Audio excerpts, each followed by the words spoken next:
Chapter 1289. The newly appointed commander of the 4th Regiment, Tsukuda, looked at the corpses of the Turpan soldiers strewn about in front of him and felt a wave of dizziness. If his memory served him right, the battle had only lasted for an hour, but the 7,000 Turpan soldiers in the city had been utterly defeated. Just the 4th Regiment that he led had killed over 400 of the enemy, capturing close to 1,000. The most inconceivable thing was that not a single one of his soldiers had died in battle. Only 4 of them had been injured and most of them were light injuries. They only needed to be treated before they could return to the battlefield. This was completely different from the bloody battle he had imagined. Although before the 1st Cavalry Division had entered the city, Lung Feng and the 4th Regiment had already used their cannons to blast through the city gates, preventing them from bearing the burden of sieging the city, but after entering the city, the performance of the cavalry under him was simply too valiant. Any Turpan soldier in front of them was easily defeated by a single charge, to the point that the enemy did not even have the strength to retaliate. Rather than calling it a battle, it was more accurate to call it a massacre.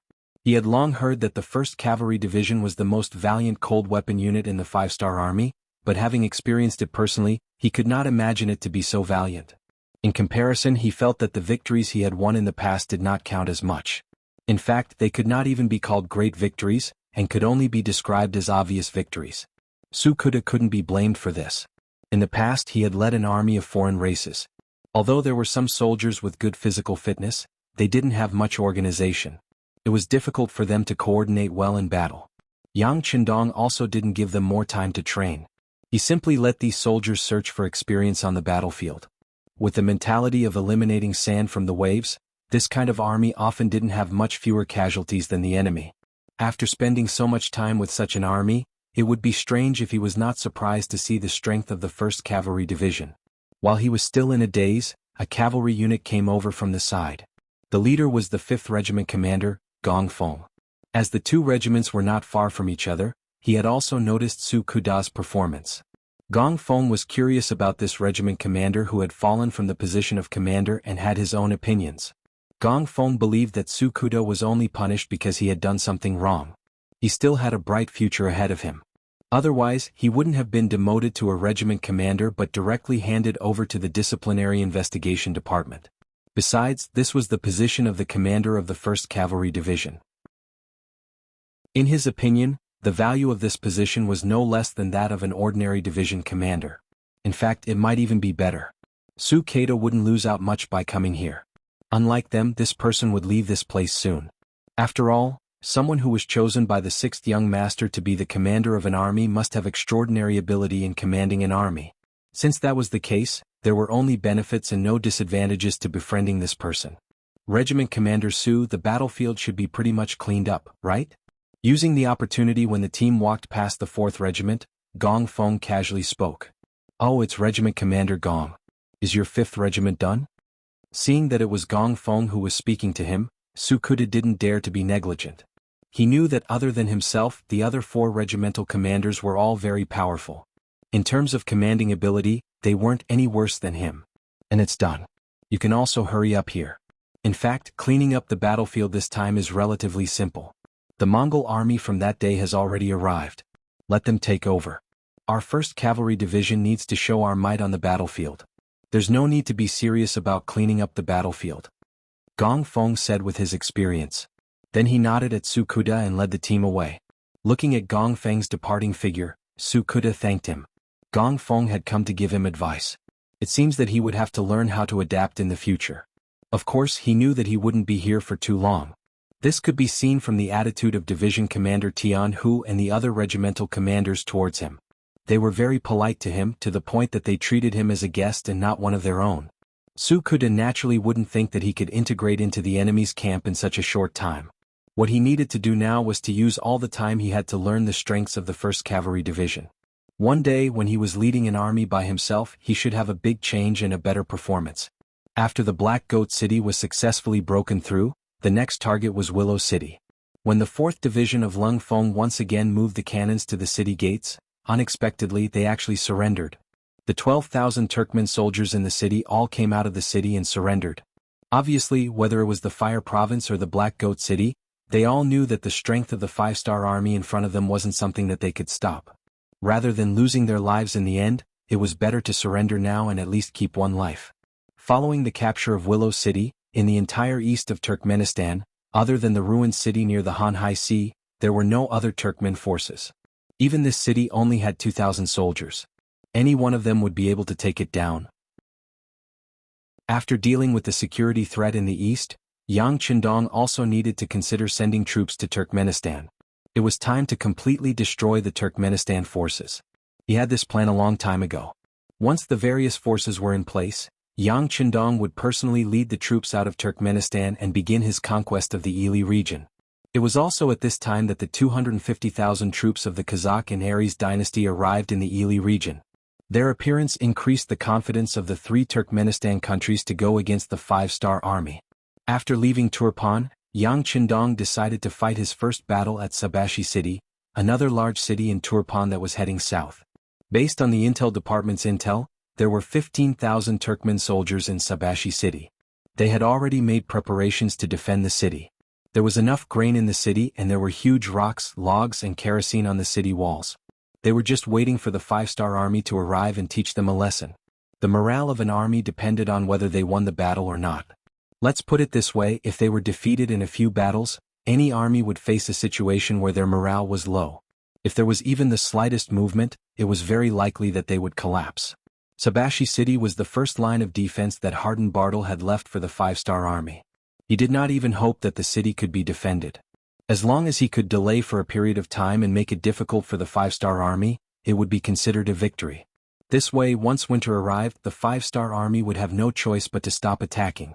He wanted to see how long the five-star army could stay here. In short, Harden Bartle was using the word, holding back. He would not take the initiative to fight the five-star army. He wanted to use the cities one by one to slow down the five-star army's advance. Once the five-star army's main force dared to go around these cities, he would find a way to cut off the enemy's logistical supply and force the enemy to retreat. Unlike the new army and the other three armies, the five-star army's original goal was not to attack cities. Therefore, once they encountered a city that was difficult to attack, they only needed to go around it. As for the problem of the army's food, they could fight while looting. This was what people often said about using war to support war. Although they were both part of the five-star army, Yang Qindong's main force could not do this. His goal was to capture cities and seize large amounts of territory. Therefore, no matter how one looked at it, the loss of Sabashi City could not be avoided. Yang Qindong did not think about going around it. With firearms and cannons that were hundreds of years ahead of this era, why would he want to go around it? Sieging a city? This should be his favorite mode of war. Send down the order. The 4th Lu Division will be the vanguard, the Liaodong Division will be the left, and the Far Eastern Army's 1st Cavalry Division will be the right. After the 4th Lu Division breaks through the gates of Sabashi City, the left and right cavalry will enter the city together. Those who surrender will live, those who resist will die. After the order was sent down, close to 30,000 five-star army moved out, leaving Yang Qindong's main force and surging forward. Yang Qindong, who was very confident in this battle, called over General Narasong of the Mongol Alliance Army and said, "Go and arrange for the people who are preparing to migrate to enter the city. Also, move all the people who should be migrating out. If there are people who are unwilling to leave their homes, forcefully take them away. If they resist, kill without mercy. Those who are not of my race will definitely have different intentions." Yang Qindong never had much patience for other factions and races. It was best if they agreed to surrender. As long as they listened to him, he did not mind giving them a better living environment. On the other hand, if they did not want to give him face, he would kill them all. He wanted to let others know that Bugnam of Gojoseon's temper was not so good. With the order given, the five-star army quickly got busy. Following behind the main force, the Land Reform Committee also sent out a small team to follow the people who were preparing to move to Sabashi City. Yang Qindong's time was limited, and he would not waste too much time in Ili. He wanted to solve the problem here as quickly as possible. Previously, when the new army passed by this place, they chose to go around it. This made the Turpan soldiers heave a sigh of relief. This time, when they saw another batch of five-star army appear here, they knew that it would be hard to avoid this battle. However, under the orders of the defending general, they were prepared for battle. At the same time, smoke signals were lit up on the city walls, sending out warning signals. Chapter 1290. The current situation of the Turpan army was extremely bad, to the point of being somewhat miserable. In their own territory they couldn't even communicate with each other. The only way to contact each other was to use smoke signals to determine whether they were in danger or not. This naturally had a lot to do with the fact that the new army was attacking everywhere. They did not focus on attacking cities, but rather on reducing the enemy's strength. The new Third Army had regiments and even battalions as units. Once they found a Turpan army, they would appear from all directions to surround and annihilate them. As time passed, the Turpan army could only hole up in their cities, not daring to take half a step out. They did not even dare to leave their cities, nor did they have the communication devices of the five-star army. Right now they were like fat lambs in a pen waiting to be slaughtered. As the smoke signals rose, the city walls of Sabashi were filled with Turpan soldiers. They had even learned from the five-star army's experience in defending Turpan, gathering the civilians who had not fled. They wanted to borrow the strength of the civilians to defend the city. However, unlike the five-star army, they did not provide any benefits to the civilians. They were completely using the situation of grabbing able-bodied men to chase the civilians to the city walls. This method of using the civilians as cannon fodder naturally attracted the curses of the civilians. Tuashuan City wasn't a small city. It could be considered one of the most important cities in the Turpan kingdom. However, because it was too close to the main force of the five-star army, the Turpan soldiers had long fled. There were no civilians left in the city. The moment the five-star army arrived, they were able to move in smoothly. The largest mansion in the city also became Yang Qindong's temporary resting place. Before the residence could be completely cleaned up, the battle report from the front lines was sent over by Wang Shan. When Yang Qindong saw the contents of 4th Master Lu's report, he couldn't help but laugh heartily.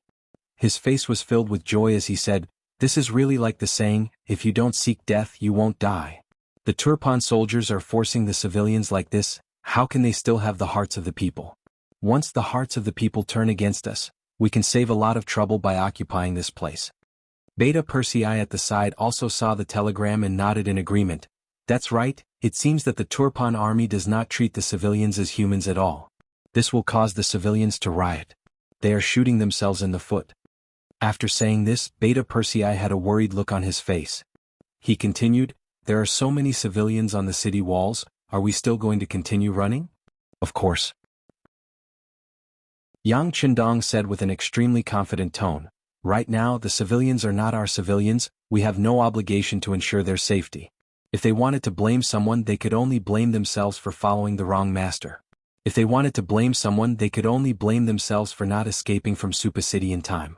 Send an order, Division Commander De Chang, tell him not to have any misgivings and to proceed with the original plan." In doing so, the lives of some civilians would naturally be sacrificed, but this was not in Yang Qindong's eyes. If it had to be said, he was a staunch nationalist. If the people standing on the city walls were Han civilians, he would definitely refrain from shooting at the rat for fear of breaking the vases. This was also the reason why Yang Xie did not directly declare war on Baiming and Nanming even though he was so powerful. However, there was no need to be polite to the foreigners. The deaths of these civilians would be blamed on the Turpan government. After the unexpected situation occurred, Division Commander De Chang had no choice but to report it, but he did not stop the work at hand. The muzzles of the cannons that should be adjusted were already in place. With his understanding of the 6th young master, just these foreigners alone would not be able to stop the five-star army's determination to occupy this place. As expected, the order to attack according to the original plan was sent to him. Immediately, Division Commander De Chang did not hold back. He raised the red flag high and roared, "Fire!" Boom, boom, boom. In just the first round of bombardment, out of the 6 cannonballs, 2 cannonballs accurately landed on the northern city gate. The tall city gate that normally required at least 4 people to close began to tremble as if it would break open at any moment. Second round of cannons, continue. Division Commander De Chang lowered the red flag in his hand again. Immediately, another round of cannons was fired, causing the ground to tremble again. On the city walls of Suba, the cannons suddenly fell. This caused the Turpan civilians, who were originally unwilling to go up the city walls, to have a drastic change in expression. The cowardly ones had already wet their pants and sat down on the ground. Their legs were trembling and they had no strength to stand up. Most of the civilians were like this because they had never seen such powerful cannons before. In their eyes, firecrackers were not something they could come into contact with frequently, let alone cannons that were 10,000 times more powerful. In contrast, the Turpan soldiers guarding the city were also frightened. They were not mentally prepared in this regard. When the cannons fell, especially when one of the cannons landed among them, it immediately caused dozens of casualties. Looking at the broken limbs everywhere, and the smell of blood directly assaulted their nostrils. The soldiers were all trembling, and their hands that were holding swords became weak.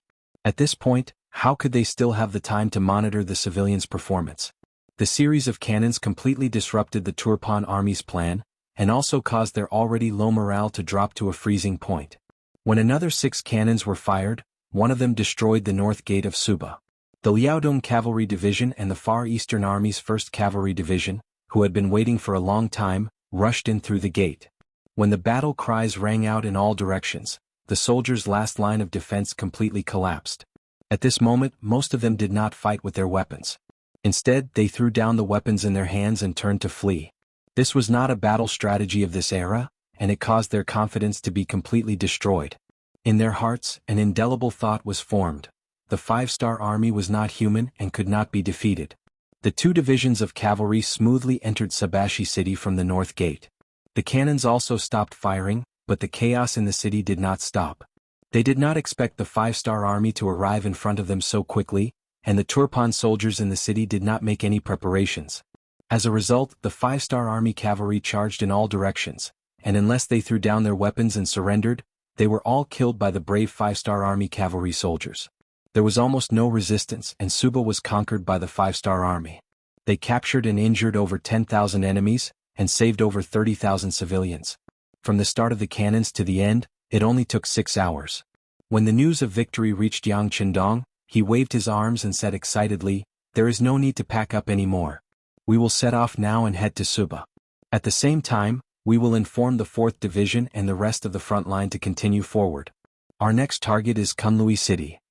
Under the lead of Commander Bai Shuang, the 1st Army understood more about the situation in the Ili region through Slam.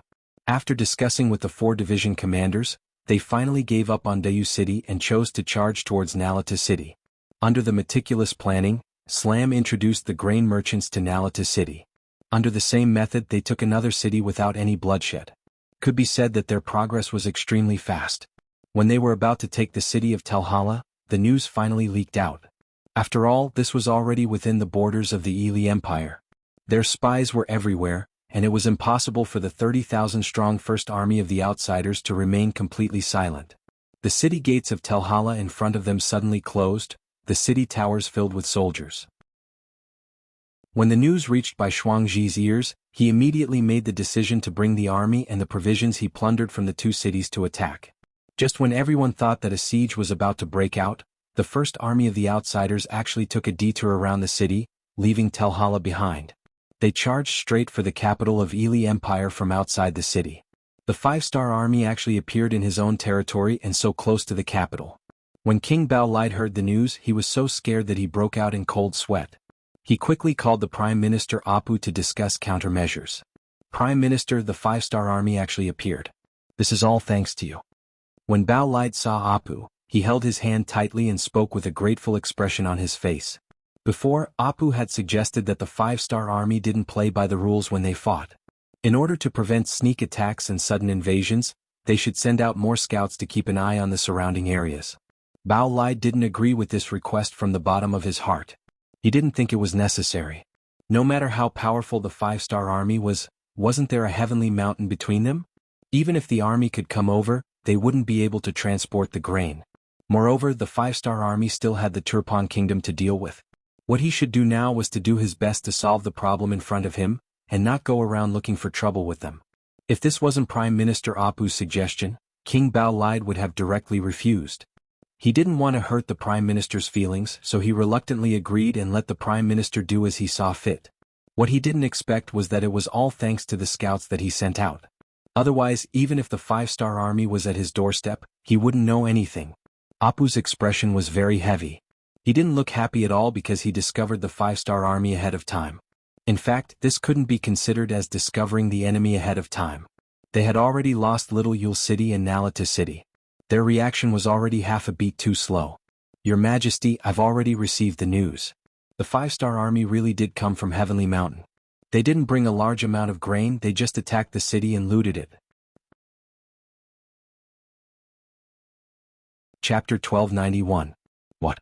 How can they be so bold? King Baolida's already gloomy face became even more gloomy. He didn't say anything for a long time. Yes, their guts are too big. Why don't we just eat them? Prime Minister Ali Pu hesitated for a moment before speaking with a solemn expression. Eat them up? Wouldn't that make us enemies with the 5-star army? King Baolida frowned. It was a pity that he was still hoping for a peaceful solution at a time like this. This was the sorrow of the weak. It was just like when the Japanese invaded China. Even though they knew that the enemy had ill intentions, they still restrained themselves. They only realized their mistake when they lost a large portion of their territory. The weak did not have any initiative on the battlefield. They were at the mercy of the enemy. Seeing that the king was still hesitating, Apu sighed and said, "Your Majesty, we can't wait any longer. The 5-star army did not even give us a heads up before attacking us. If we don't send an army to surround them, I'm afraid that once the enemy's main force arrives, we won't be able to retaliate. We still need to think about it at length. How about this? We will only send people to block them. At the same time, we will order the cities to prepare their defenses and observe the situation."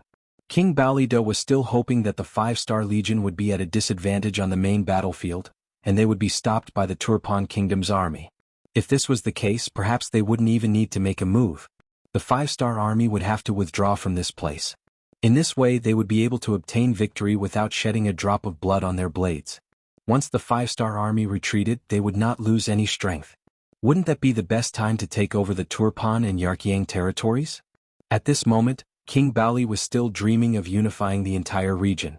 It was, as the saying goes, a fool's dream. Apu naturally did not agree with King Baoli's words. However, he was a subject and the other party was the king. Since that was the case, he could only obey. Alright, then order the cities to defend first. Let's observe the situation first. There was one more thing that Apu didn't say. Once the ambitions of the 5-star army were exposed, the king would have no choice but to send troops to suppress them. After the two of them had a detailed discussion, the king of Baoli issued a number of orders to the generals of the major cities in Ili, telling them to exercise restraint and pay close attention to the 5-star army's movements. At the same time, they were to guard their own cities well. If it wasn't necessary, they were to not engage the 5-star army in a direct confrontation. King Baolida was satisfied. He believed that as long as he didn't provoke the other party, the 5-star army would leave if they couldn't take down the city. At the very least, his losses wouldn't be too great. On the other hand, Arab was unwilling to leave. He could clearly see how ambitious the 5-star army was. Their strength was not something a small country like Turpan could satisfy.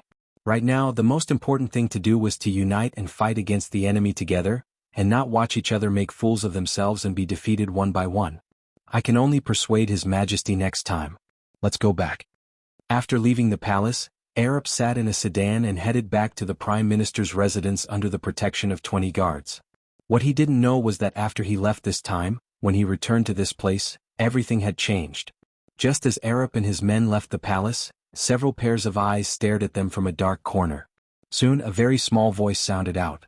The target has left the palace and is heading back to his own residence. Tell everyone to be prepared. The journey from the royal palace to the Prime Minister's residence was about 6 li. Along the way they had to pass through a rather remote street. Here this street was filled with dozens of black shadows.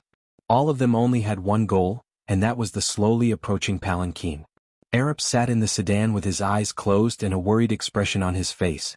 The king's reaction and point of view were very different from his, and this made him very vexed. He had always believed that he was the enemy. When facing the ambitious 5-star army, it was fine if he didn't make a move, but if he did, he had to make sure that he hit the enemy with a heavy blow. Only then could he make the enemy feel pain and retreat. Although doing this might lead to the retaliation of the 5-star army, if he didn't do this, would they let him off so easily? The 5-star army's strategic intentions were very clear. They had set their sights on this piece of land and wanted to occupy it. This created an irreconcilable conflict between the two sides. Since this was the case, what difference did it make if they started the war a day earlier or a day later? If they didn't take advantage of the fact that the enemy had yet to gain a firm foothold and missed this opportunity, they might not have another chance like this in the future. No, I have to persuade His Majesty in the future that he can't be soft on the 5-star army. The enemy only has 30,000 cavalry. As long as he plans well with the geographical advantage, it won't be difficult to mobilize 100,000 cavalry. At that time, with an absolute advantage in numbers, victory will be within reach. As he muttered to himself, several military plans began to take shape in Apol's mind. Clang, clang. The palanquin suddenly fell to the ground without any warning. Aleppo, who was deep in thought, lost his balance and nearly fell out of the palanquin. The sudden change caused his expression to change. He immediately shouted angrily, "What's going on?" Although Apol's temperament was good and he took good care of the people around him, anyone would be angry after being tossed around like this. He was also an exception. After shouting angrily, he wanted to lift the palanquin to check. But before he could do anything, the palanquin's curtains opened from the outside, and a very unfamiliar face appeared. After carefully sizing up the shocked Apu, the corners of his mouth curled up slightly. "That's right. We can verify his identity now. Take him away." What did he mean by verifying his identity? Apol didn't quite understand, but he knew it wasn't anything good. When he thought of the fact that he was in the middle of the city and there should be soldiers patrolling around, he wanted to shout loudly to attract more people. But his actions were already under the eyes of the stranger. He saw an arm coming at him through the air, then his neck stiffened. His body fell to the side and he lost consciousness. Just like that, Prime Minister Apol was taken away. More than an hour later, a group of patrolling soldiers passed by and saw the sedan. After confirming that it belonged to the Prime Minister, they immediately sent people to investigate. It didn't take long for the news of Prime Minister Apol's disappearance to reach the palace. Soon, King Baoli's shouts could be heard. "Find him. Find him even if you have to dig 3 feet into the ground." These shouts caused the generals who came to report to tremble and complain inwardly. But if they knew that Apol had already been sent out of the capital by the intelligence department, they wouldn't be complaining, they would be crying for help. Soon, the news reached the ears of Yang Qindong, who was on his way to Kunlos City. His expression didn't change and he said in a thick voice, "Understood, tell Chuisho to protect Apol's safety, this person is very useful." This matter was arranged by Yang Qindong. To be able to become a famous prime minister, there are many records in history. Such a person, Yang Qindong, has a lot of scruples in his heart. Of course, he wouldn't underestimate such an opponent, so he sent Chuisho to lead ninjas to carry out the kidnapping plan. The operation code was called Needle Extraction. Sure enough, they didn't disappoint. The ninjas who dared to fully submit to the Prime Minister were able to do such a thing without anyone noticing. After contacting the local situation team, they quickly made a targeted plan. A burst of poisonous smoke was scattered, and the whole operation didn't cause any commotion. Without Apol's protection, it was like a bird that lost a wing, the threat it posed was greatly reduced. This also created more opportunities for Bai Shuang's First Army's military plan. For example, after receiving the king's order, the cities of the Yili Empire were all in a state of self-defense. Their gates were tightly closed, and they looked like they were on the verge of death. But what they didn't know was that Shuang Bai never intended to attack a city. Even when he took over Little Yule City, it was only to replenish his food supplies. Their main task was to cause destruction, to disrupt the social order of the Yili Empire, and to attack their strength. Some large cities have the help of their gates, which can be closed for defense. But some villages and towns can't, and these places became the targets of the First Army. They rode fast horses and rushed into the houses of large families, but whenever they encountered resistance, they would kill without mercy. After creating one bloody case after another, they would even open the granaries of the rich families. Apart from taking away some of the things that they needed, they would leave the rest untouched, allowing the wind to blow on them, allowing the sun to shine on them, and allowing the ordinary people around to spy on them. At first, the commoners were afraid of the power of these large families, so they didn't dare act rashly. But 1 day passed, 2 days passed, and some of the more daring people entered the manor. When they saw the ground covered in corpses, the fear in their hearts disappeared, and the piles of food that had already been opened up were quickly snatched clean by these people.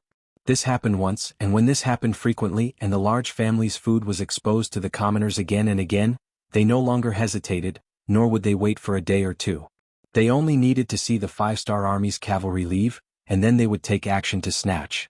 The news that they could fill their stomachs quickly spread like the wind, to the extent that in some places before the 5-star Army appeared, some of the more daring commoners gathered together and charged into the large families, killing people and giving out food, and in the end, shifting the blame to the 5-star Army. Chapter 1292. To be able to store so much food at home in a year of famine, It wasn't an exaggeration to say that he was rich and heartless. If such a person died, then so be it, there was nothing to feel pity about. As for shifting the blame to the five-star army, Bai Shuang didn't really care. These people's actions had indirectly helped him, expanding the reputation of the five-star army, so why not? Bai Shuang clearly remembered that his teacher Yang Qindong had said more than once that the existence of social class was the greatest restriction to the five-star army in Yangxia. This was especially true for some of the nobles. Although the dynasties changed frequently, they would never fall. People like this who only cared about their own interests and had no loyalty to the current dynasty would often become new meritorious officials of a new dynasty. There was nothing wrong with killing such people who had no ruler, no country and no father. Only by killing all of these people would the five-star army have a better chance of conquering and controlling the land. Not only that, if they did it well, they would gain the support of the commoners. In comparison, the commoners were the ones who suffered the most. They had been oppressed by these nobles for who knew how many years. Some of them had been oppressed since their ancestors, so it was impossible for them to not be angry.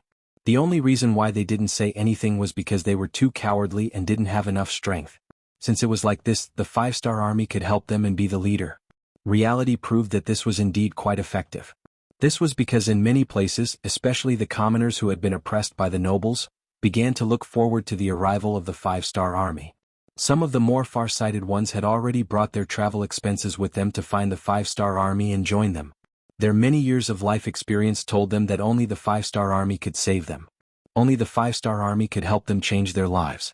Bai Shuang fully understood his teacher Yang Qindong's philosophy and did as he was told. The result was that not only did the strength of the foreign race's first army not decrease, it was instead continuously expanding. As for the young and strong civilians who wanted to join the army, he accepted them all and organized them into the 4 divisions under his command. With the presence of these people, they would be more familiar with and understand the surrounding environment. Some of the following military battle plans would also be better supplemented and perfected. The effect was so good that Yang Qindong had never thought of it before. Compared to the first army, the progress of the new 5 armies was also very smooth. Even though they didn't recruit the local commoners as soldiers, because there was a Raf who understood the Yirkiang tribe extremely well, this captured general completely stood on the side of the five-star army. Based on his understanding of the Yirkiang tribe, the new five-star army could often achieve twice the results with half the effort. Their entry also gave King Agutamu a huge headache. Unlike King Baelide, the Yarkiang's King Agutamu chose to fight head-on. He had sent out 100,000 cavalrymen to search for the main force of the new five-star army, and wanted to have a decisive battle with them. In his mind, this was his territory and he had the advantage in terms of timing, location and manpower. He also had a huge advantage in terms of military strength. Why couldn't he deal a heavy blow to the five-star army and win a huge victory? However, how could Commander Shi Wanshan, who fully followed Yang Qindong's orders, do as he wished? He was originally a general of the Great Ming Dynasty, and had a deep understanding of Sun Tzu's art of war. Based on Araf's introduction of the situation, he and his opponents started to engage in guerrilla warfare. For a moment, both sides were fighting back and forth, and neither side had a clear winner. Compared to the first army and the new five-star army, the new army led by Su He quickly encountered a huge nail. He continuously bypassed many important cities, and arrived at the Iron Gate Pass to attack the rear of the Turkopan kingdom. At that moment, 100,000 cavalrymen were rushing towards their location. They were the reinforcements sent by the Kazakh Empire to support the 3 countries. The general leading them was still Janibek Khan's younger brother, Kaliai. Last time he had brought 80,000 soldiers and lost 30,000 of them. This made him feel extremely ashamed. This time, when he set out for the second time, he had already made a decision. He had also fully absorbed the experience of the previous battle. He wanted to lead the army alone. Kaliai had always believed that his previous defeat wasn't because he was inferior to the five-star army, but because his allies weren't strong enough. As the saying goes, don't fear a godlike opponent, but fear a pig-like opponent. This was what he thought. This time, he didn't inform anyone that he was leading an army of 100,000. He also didn't have any intention of joining forces with any country. Apart from contacting them when he needed provisions, he spent the rest of his time traveling alone. He wanted to find the main force of the five-star army, and have a decisive battle with them. The heavens seemed to know what he was thinking and gave him a chance. When he learned from the scouts that there was a 30,000-strong five-star army just 150 li away from them, he became extremely excited. Good, very good. Pass down the order for the army to speed up. We must surround the 30,000 five-star army. When moving behind the enemy lines without enough information, it was easy to fall into danger. So he felt a great amount of pressure. The number of scouts he sent out was sufficient, and the distance they covered was far enough. This was the reason why he didn't lose. With the existence of these excellent scouts, the moment the 100,000 Kazakh Empire troops appeared 100 li away, the news was sent back. When he learned that the enemy had 100,000 cavalrymen, the first thing Suhi did wasn't to run away, but to calm down and consider whether or not he could take down these 100,000 soldiers. 30,000 against 100,000, and he still wanted to take down the enemy. This was no different from a snake trying to swallow an elephant. In the eyes of others, this was overestimating one's capabilities. However, in the eyes of Suhi and his new army, this really wasn't an impossible task. It was because of the 3 armies sent to attack the enemy's rear. His new army was the closest to Yang Qindong's main force, as well as the one with the highest chance of receiving assistance in the shortest amount of time. Send a report to the 6th young master, tell him about the situation here, tell him about our plans to take down the enemy and our battle plan. After just a stick of incense's time, Suhi made his decision. He wanted to create a miracle. The messenger quickly left after receiving the order. Suhi then said to the 4 division commanders at his side, "Inform the soldiers to rest here. We need to recover our strength in preparation for the great battle." When he saw how confident Suhi was, the 4th Cavalry Division's commander Chang Bo couldn't help but feel worried. "Military commander, will the king agree to our request?" These words attracted the attention of the other 3 division commanders. It was clear that this was also a question they were concerned about. However, Suhi's expression didn't seem to care as he said, "If the 6th young master agrees, then we'll fight this battle well. If he doesn't agree, then we'll retreat. It's just a moment of rest." Suhi's meaning was extremely clear. He wasn't sure if Yang Qindong would agree, so he made 2 preparations. Would Yang Qindong agree? When the telegram was sent, he didn't immediately give an answer. Instead, he stared at the telegram for a long time. The Kazakh Empire and the Aries dynasty had sent a total of 250,000 cavalrymen to aid the Middle Kingdom. He had already received the news from the intelligence department. Yang Qindong welcomed their troops because it gave him an excuse to invade the 2 countries. Just like when he entered the Ili region, didn't he also say that he wanted to take revenge? Even though the matter of Ili sending troops had happened a long time ago, this excuse was a bit forced. But even if it was an excuse, who cared if it was prudent or not? And now, these 2 countries had given him a legitimate reason. Of course, it couldn't be any better. However, it was still 250,000 cavalrymen after all. How could it be so easy to deal with them? Yang Qindong did not have enough preparation to deal with them, nor did he know what kind of environment and conditions to fight them. On the battlefield, opportunities were constantly changing. Many sudden events didn't give you time to prepare. Now the opportunity had come. The new army wanted to fight 100,000 Kazakh cavalry. What he had to do was agree or disagree. If he agreed, then it was just a question of who to send as reinforcements. Yang Qindong wasn't so arrogant as to think that the new army could stop 100,000 Kazakh cavalry with only 30,000 people. But what if he sent some reinforcements? "Come, call Tianhu and Ling Daqiang over." On the battlefield, the 1st Cavalry Division had no place to be used. They were only brought along to guard against sudden events. Now that the opportunity had appeared, it couldn't be better to send this army. As for the 4th Infantry Division, when sieging the city, they didn't need a division's strength. 1 regiment was enough. The remaining 3 regiments could also be sent to support the new army. In this way, even though their military strength wasn't as good as the enemy's in terms of military strength, it wasn't wrong to say that they surpassed the enemy's. In particular, the 3 regiments of the Cold Front were fully equipped with firearms. Once they were sent out, they would definitely have an unexpected effect. Arriving in front of the sand table, after a serious and careful search, Yang Qindong determined the battlefield. He waved his right hand and smashed the sand table at the location of Bodian Mound. His eyes flashed with an intimidating light. Bodian Mound was located on the west side of Boston Lake. On both sides of the lake were tall mountains. It stretched for more than 20 kilometers and was a good place to set up an ambush. Choosing the battlefield here could achieve the effect of heavily injuring the 100,000 Kazakh cavalry. At that time, they could use the method of blocking the head, cutting the waist, and cutting the tail to maximize the results of the battle and establish the 5-star army's chances of victory. In order to achieve the best results, Yang Qindong decided to personally lead the troops into battle. The battle involved the 4th Infantry Division, the entire World Cavalry Division, and the entire new army. In order to fully display the advantages of these units and ensure that they cooperated well, Yang Qindong had to personally lead them. Very quickly, Tian Hu and Ling Daqiang came in front of Yang Qindong and told him his thoughts. As for the ambush location and the ambush of the Kazakh army, both Tian Hu and Ling Daqiang had no objections. They were clear that once the 100,000 Kazakh cavalry entered the battlefield, it could disrupt the military plans of the army and cause a lot of trouble. However, to achieve the effect of this ambush, and for the military plans to be completed smoothly, there was another point that couldn't be ignored. That was whether or not the Turpan army would send out their troops.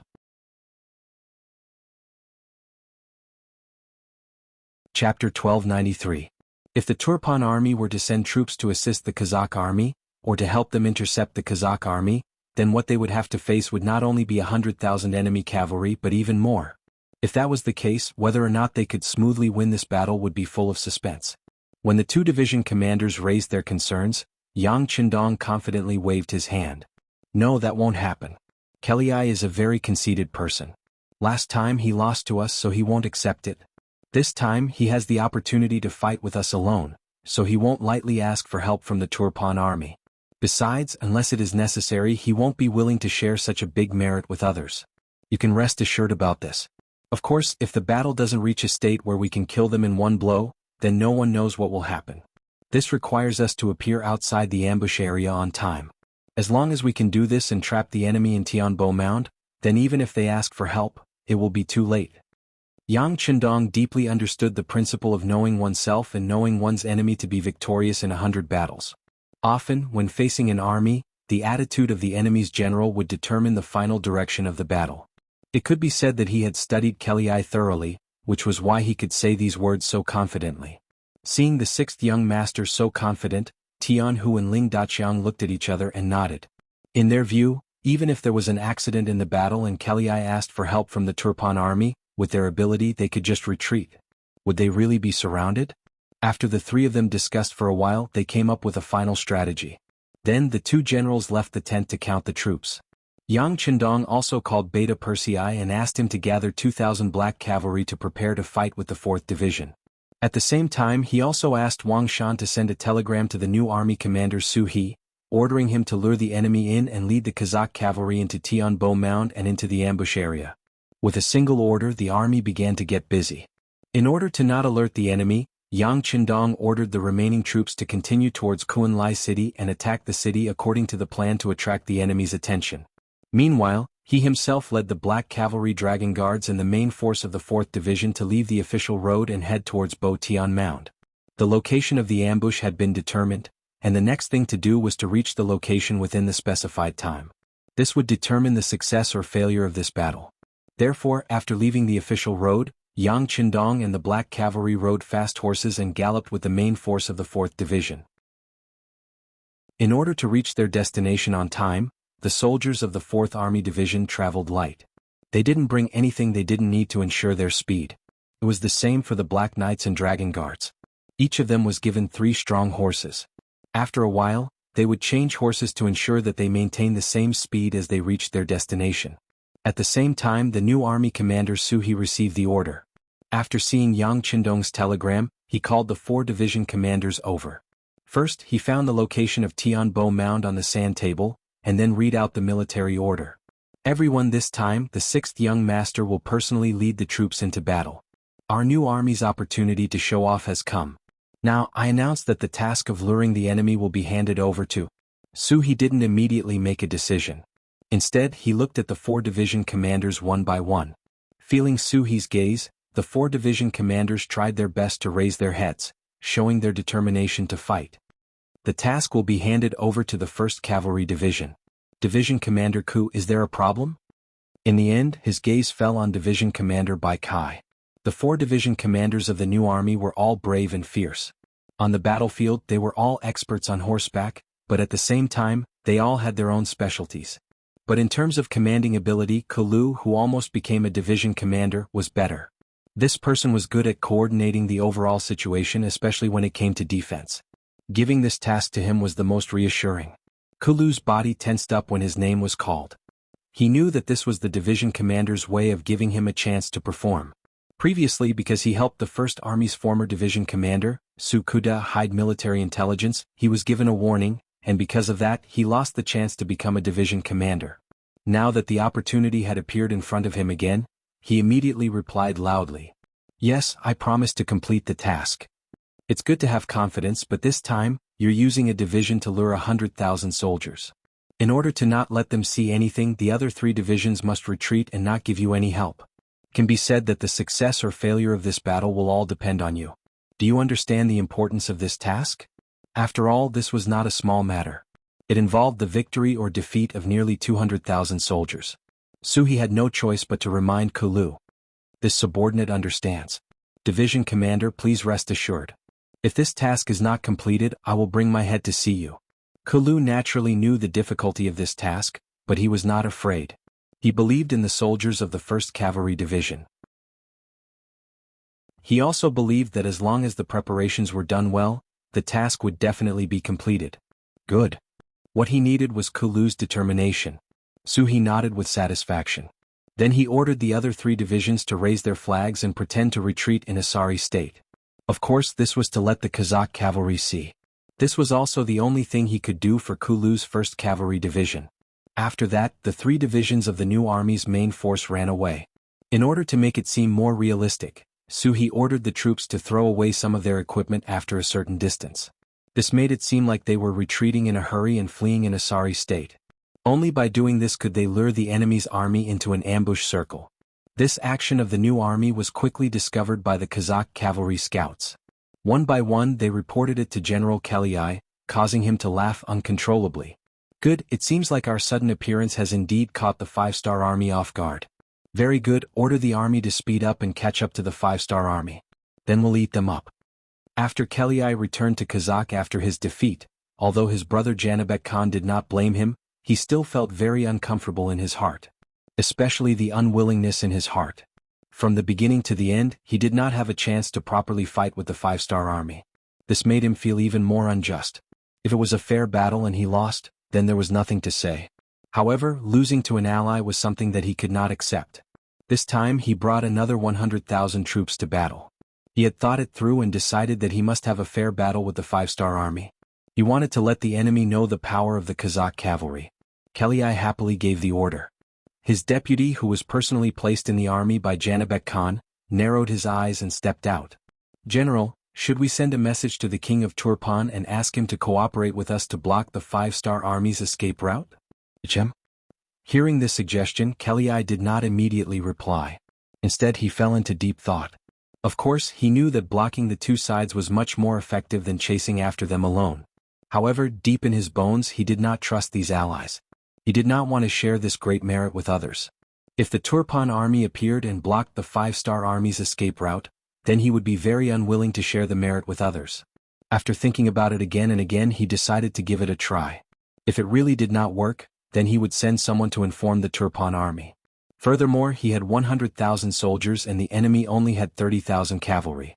No matter how he looked at it, there was no possibility of him losing. Kellyai was just like Yang Chendong.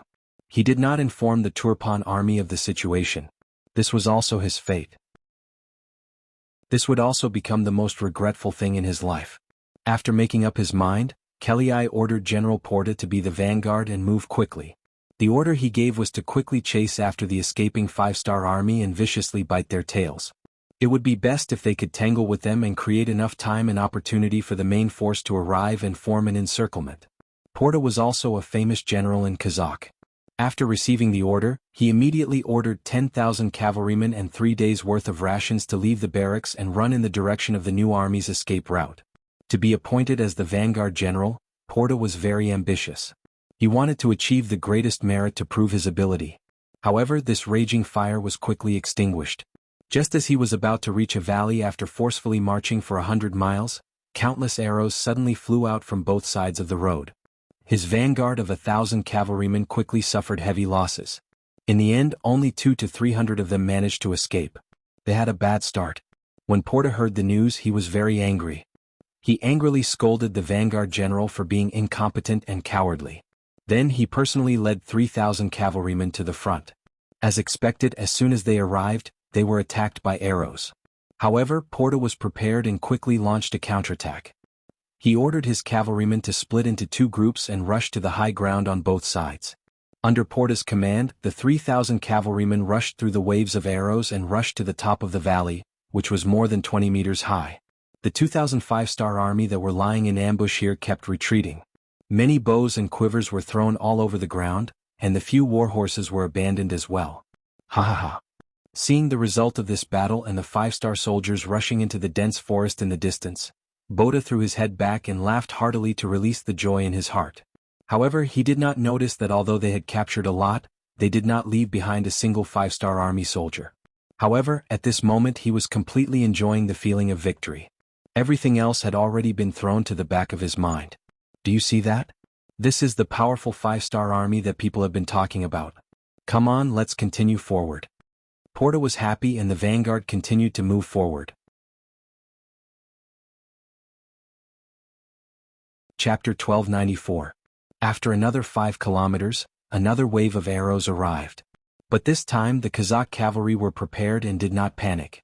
Other than a few dozen who were injured by the first wave of arrows, the rest of the cavalry quickly rushed up the canyon and chased away the five-star army. After 2 consecutive victories, the Kazakh army's morale was greatly boosted and their speed seemed to have increased a lot. However, after 5 kilometers, another wave of arrows came, forcing them to slow down their pace. Because of this, there were a total of 5 waves of arrows by the time the sky turned dark. The distance of the attacks had also changed from once every 10 miles to once every 5 miles. Fortunately, this kind of attack did not cause too much damage to the Kazakh vanguard. The total number of Kazakh cavalry was less than 1,000. This was also because they lost 600 to 700 cavalry in the first wave. Considering that it was dark and difficult to see, Boda had to order the army to stop and rest in order to avoid falling into the enemy's trap. Boda, who was lying in the temporary tent, had a face full of excitement. Today he had repelled 5 waves of attacks from the five-star army and obtained 2,000 sets of bows. This was an amazing achievement. With such a satisfied smile on her face, the busty woman slept all the way until dawn. What made him feel a little regretful was that the five-star army did not come to harass him that night. This made the 4,000 cavalry that he had hidden outside the camp not come in handy, which was somewhat disappointing. But did this mean that the five-star army did not have the ability to ambush him and that they had already left? General Boda, who possessed the spirit of AQ, gave the order to advance at full speed after breakfast. After walking for a full 20 miles, they did not encounter any harassment or attacks. This made Boda even more certain that the 5 astral legions had escaped.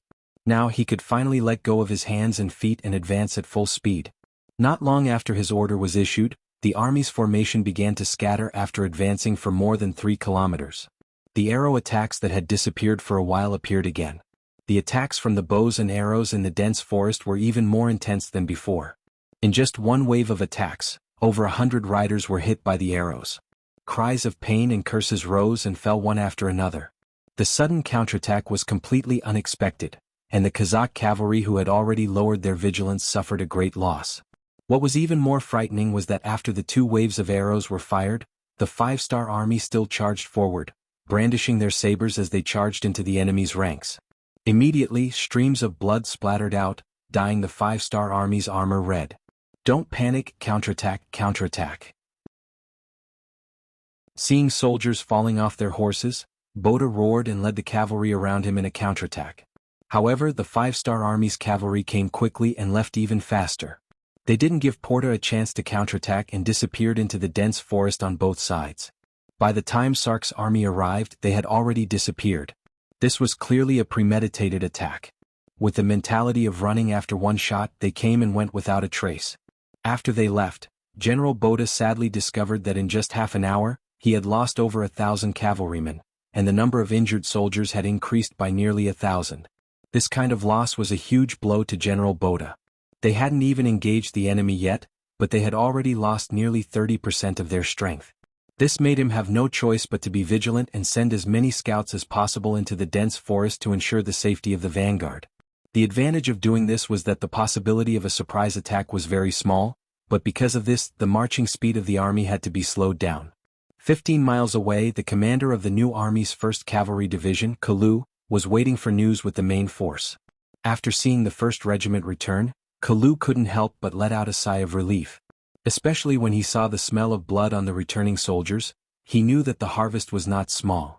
Division Master, according to the mission, the scouts have reported that the enemy has already slowed down their marching pace.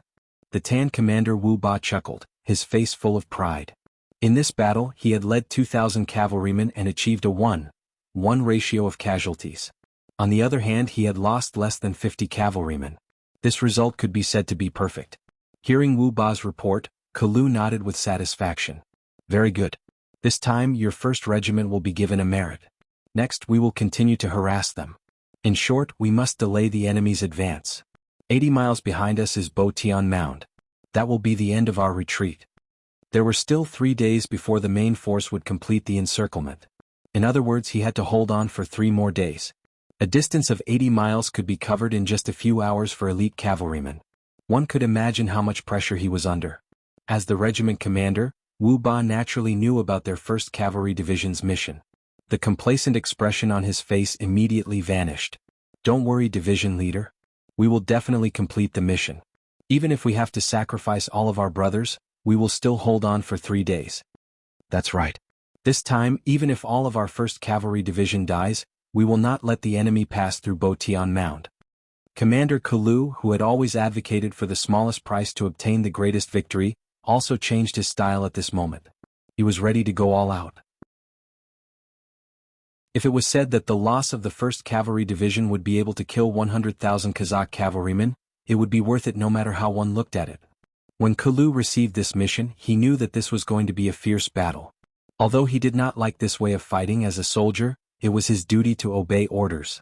For the greatest victory, so what if the 1st Cavalry Division lost their lives here? General Boda naturally did not know Kalu's plan. Because of the repeated attacks, he became more cautious.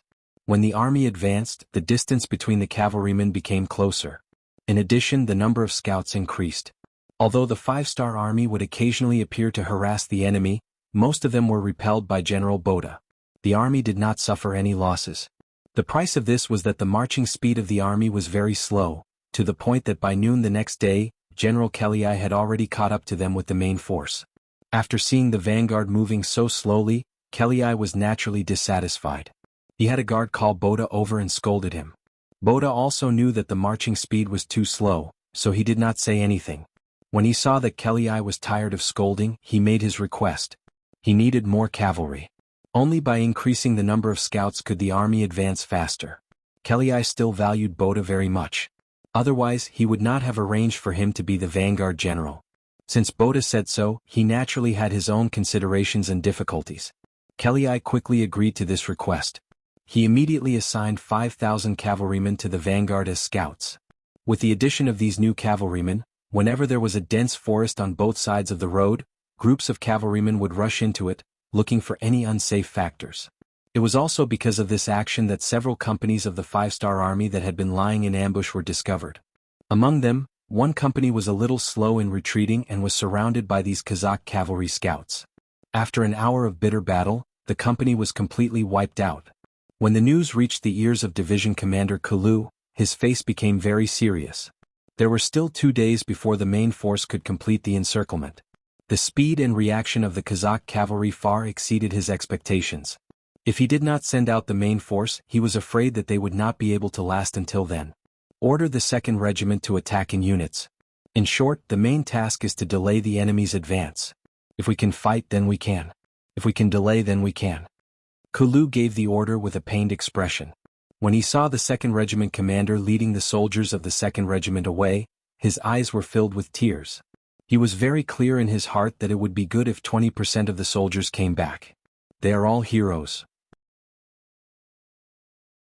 Gazing at the departing figures of the 2nd Regiment, the 1st Regiment commander Wu Ba also spoke like this. Then, when he turned around to look at Kalu, he stood at attention and said, "Senior Commander, the 1st Regiment requests permission to attack after the 2nd Regiment. No. The 1st Regiment will stay behind and fight for the last time."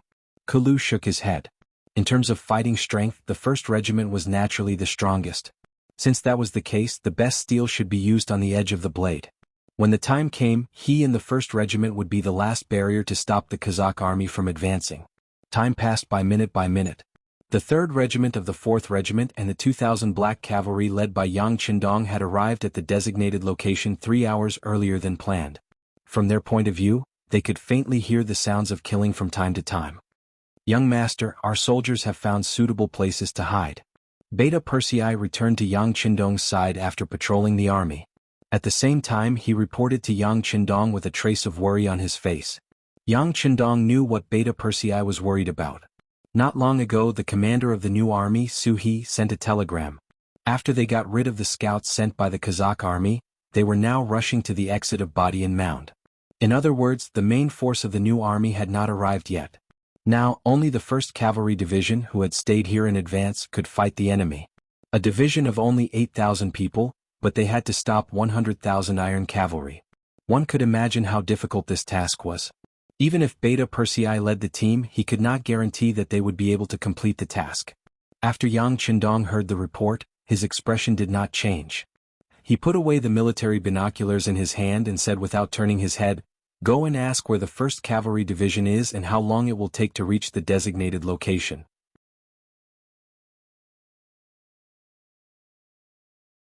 Chapter 1295. "Yes, I'll go right away." Beta Persei agreed and rushed to Wang Shan's telegram team. Yang Qindong, who was left behind, slowly turned around and sighed softly. How could he not know what kind of pressure the new army's 1st Cavalry Division was facing at this time? It was even possible that the entire division would be wiped out if they were not careful. But this was war, a war of blood and iron. It was either you die or I die. Anyone who was in the middle of it, if they showed even the slightest bit of mercy, they might cause the army to be doomed eternally. As the saying goes, the merciful cannot command an army. To achieve one's goal, there must be sacrifices. As long as the sacrifice was worth it, someone must do it. No matter how reluctant he was, he had to harden his heart. He had to be willing to give up. Only by giving up could he gain something. He saw this point very clearly and was also very rational. Now he only hoped that the 1st Cavalry Division could arrive at the designated location as soon as possible. This way the pressure on the new army's 1st Cavalry Division should be much less. The 1st Cavalry Division was indeed the trump card of the cavalry. Under the leadership of Division Commander Tian Hu, they had been hurrying on their way ever since they received the mission. During this period, many warhorses fell to the side of the road due to exhaustion, foaming at the mouth, but Tian Hu still did not order the troops to slow down. He only left a company of soldiers to take care of these meritorious warhorses. The main force of the division was still moving forward bravely. After several days of continuous travel, even the soldiers of the 1st Cavalry Division, who were regarded as the most elite and powerful existence among the cavalry, still had many soldiers whose legs were worn out and blood flowed down their trousers. There were also some soldiers who did not get any rest for a long time. They fell asleep while sitting on their warhorses. Some even fell off their horses because they could not hold the reins and were injured. There were casualties at any time. But no matter what happened, Tian Hu did not ask them to stop even once. Even if they had to eat, he asked the soldiers to eat on horseback. It was only at this time that the warhorses would slow down from their galloping state. But even so, the cavalry soldiers were still a bit faster than the other cavalry units. After a few days of non-stop travel, they finally arrived at the designated ambush location. At this moment they were 8 hours ahead of schedule. This half a day's time was bought with the lives of the brave warriors of the 1st Cavalry Division. According to the statistics, out of the 20,000 people in the division, the number of non-combat casualties during the march had reached 2,000. They were the world's #1 cavalry division. Every soldier who could enter this place was carefully selected. Even so, the losses they suffered were so great. It could be imagined that this operation was clearly not a mission, but a race against time and life. As soon as they entered battle position, the transmitter immediately reported the news to Yang Qindong through the radio. After hearing the news, Yang Qindong, who always had a cold expression on the battlefield, couldn't help but exclaim loudly, "Good, the soldiers are all good. After this battle, all of you will have meritorious service. Now it is time for us to attack. Inform the new army and the 1st Cavalry Division that we will launch an all-out attack in half an hour. We must annihilate the enemy." Within the long and narrow Badian Mound Canyon, the battle was currently in full swing. The smell of blood filled everyone's nostrils. Blood could be seen everywhere, dyeing the ground red. The Kazakh army's performance was far more ferocious than Division Commander Kalu had expected. They seemed to have already seen through the 5-star army's intention to stop them. As soon as they entered the canyon, they launched a frenzied attack. As if frightened by the tall mountains and boulders on both sides of the road, General Kelly continuously sent reinforcements to the vanguard, striving to leave this place as quickly as possible, rushing out of this dangerous place that he felt was far from good. During this period of time, General Kelly did hesitate. After looking at the surrounding terrain, he discovered that this was a very good place to set up an ambush. He thought of ordering the army to retreat. Since there was the 5-star army blocking the way, they could just retreat from here.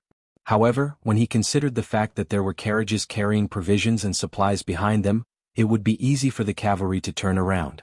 However, it wouldn't be so easy for the supply carriages to turn around. If they rashly moved forward, the army would be in chaos and a scene of internal strife would occur. At that time, if the 5-star army came from behind, the consequences would be unimaginable. Yesterday, the scouts also sent news that they didn't discover any 5-star army's main force. I think my worries were unnecessary. Kelly comforted himself like this. At the same time, he had a trace of hope in his heart.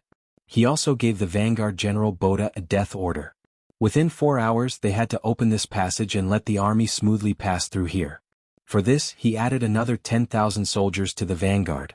Boda, who had the authority to command more troops, had his morale greatly boosted.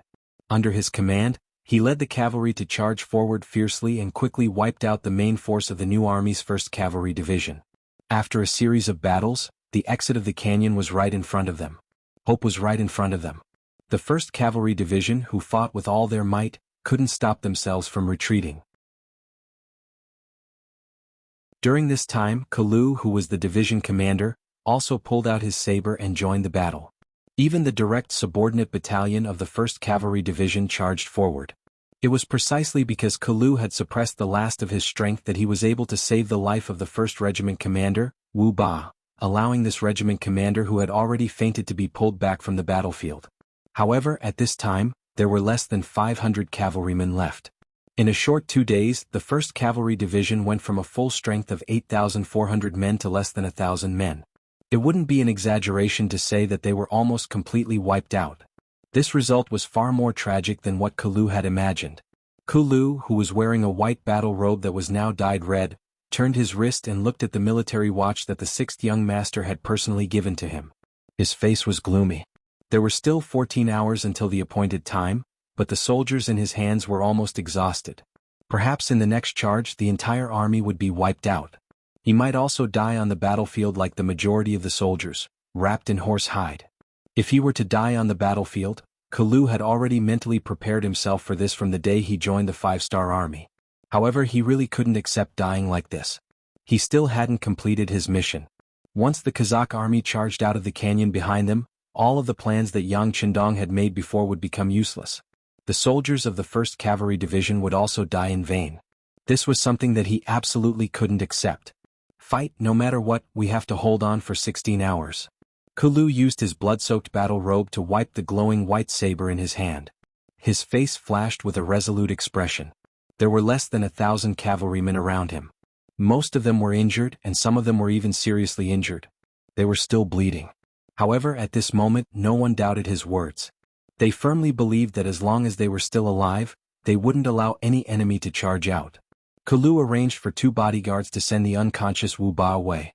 This could be considered the last bloodline that he left for the 1st Cavalry Division. Then he looked up at the sky. It was currently noon. The sun hung high in the sky, emitting a gentle warmth. The sunlight shone on every soldier's body. Kill? After the Kazakh army reorganized the cavalry, they once again charged forward. This time, General Boda personally led the charge. This showed that they were determined to solve this problem in one battle. The battle cries of the opposing cavalry resounded throughout the canyon. Looking from afar, sand and dust filled the sky. There were probably more than 10,000 cavalrymen. Some people said that when there were more than 10,000 cavalrymen, there was no end to them. At this moment, Kalu and the less than 1,000 cavalrymen of the 1st Cavalry Division felt that way. It was like a ferocious beast with its mouth wide open. It made people feel fearful. At this moment, no matter if it was Kalu, the division commander, or the soldiers, their faces didn't change. It was as if they didn't see the approaching danger. Every soldier only tightly gripped the saber in their hands, looking as if they were facing death with equanimity. For the soldiers who had already disregarded life and death, and even had the heart to die. There was no difference whether there were 1,000 or 10,000 enemies. They only knew that they had to use the last of their strength to block the enemy until they were killed and couldn't move anymore. Everyone, hold your sabers and prepare to charge with me. The target was constantly approaching. When it was less than 3 li away, Kalu also raised the sharp saber in his hand, looking like a moth flying into a flame. Kill? The remaining less than 1,000 cavalrymen also raised their sabers at this moment. Every one of them had a serious expression and didn't show the slightest bit of fear. Do-do-do-do-do. Do-do-do-do-do. Just as Kalu's saber was about to fall from the air and slash down, a loud bugle suddenly sounded, resounding in the ears of every soldier of the 1st Cavalry Division. This is the retreat signal. Kalu instantly reacted when he heard the bugle. Then, he immediately turned to look at the 2 remaining bugle masters of the 1st Cavalry Division. After confirming that it wasn't them who made the sound, he saw that they had the same doubts as him. Division Commander, this is the retreat signal. After the 2 bugle masters recovered from their shock, they said in unison. It really is the retreat signal. Retreat.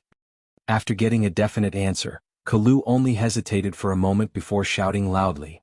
As if he was afraid that the others didn't react quickly enough, he was the first to tighten the reins of his saber and made a gesture of turning around.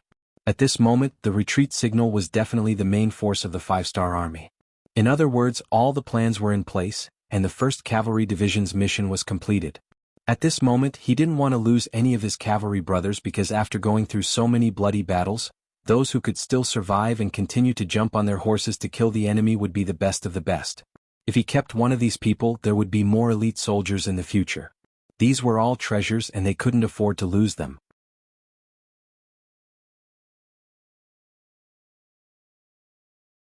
Chapter 1296. First, there was the signal to retreat. Next, there was Kalu's movement. Close to 1,000 5-star soldiers all turned their horses around and followed behind Kalu, quickly heading towards the exit of the canyon behind them. At this time, the 10,000 Kazakh riders led by Boda were only a little more than a mile away from them. For a real cavalry, this distance could be reached in about 100 breaths. However, when the 5-star army suddenly retreated and fled, they were caught off guard. Although there were less than 1,000 of them, Boda, who had fought with them for several days, did not underestimate them. In his opinion, the 5-star army was extremely difficult to deal with, as if they were made of iron. However, he did not expect that the bitter battle that he had imagined would not happen. Instead, the enemy had fled. After a moment of hesitation, Boda's face lit up with joy. Ah, did you see that? The 5-star army is also human. They can run away too. Charge. Catch up with them and kill them. Let them know that the sabers in our hands can easily chop off the head of any enemy. The 5-star army's cavalry had always been determined to fight to the last man no matter what kind of battle they faced. This was different from the battle Boda had imagined. He had always thought that a cavalry battle was a battle of one's fighting spirit. As long as one side suffered too many losses, their fighting spirit would collapse. At that time, it would be time for the victorious side to reap the fruits of their labor. This kind of rule was not practical for the 5-star army. There was no such thing as their fighting spirit collapsing. They would always fight to the last man. Every time he took a step forward, he had to pay a heavy price. But now the 5-star army had finally fled. At this moment, Boda felt a sense of relief. This was how cavalry should behave. The 5-star army had returned to normal. Boda was overjoyed and shouted loudly as he led the 10,000 cavalry to charge forward. If it was said that the 5-star army that dared to face him head-on would still make him somewhat fearful, then the 5-star army that had lost their morale and only cared about fleeing was simply not worth his attention. He only needed to charge forward and slaughter them. At this point, the outcome of the battle seemed to have been decided. Boda could not help showing a victorious look on his face. Although he had paid a price this time, he had killed at least 7,000 of the 5-star army's cavalrymen. This kind of achievement was enough to make him proud. Everyone else had been defeated by the 5-star army, but he was the only one who had killed so many members of the 5-star army and even chased after them. Wouldn't that make him the most powerful person? When he thought about how many people would look at him in a new light after this battle, the smug look on his face became more and more intense. He seemed to have already seen countless silvers and the best official position waiting for him. Under Boda's command, the 10,000 cavalrymen's morale soared and they charged even faster. They were getting closer and closer to the 5-star army, which was less than 1,000 soldiers. 1.5 miles, 1 mile, Less than 300 meters. Just as they were about to charge forward and kill to their heart's content, Kalu and the rest of the 1st Cavalry Division finally charged out of the canyon. When they walked out of Bo Tian Mound, they saw the new army's main cavalry formation with their bows drawn. Commander. When Kalu saw Commander Su He, who was standing in front of the middle corps, his tears flowed out involuntarily. He did not cry when the 2nd Regiment was wiped out.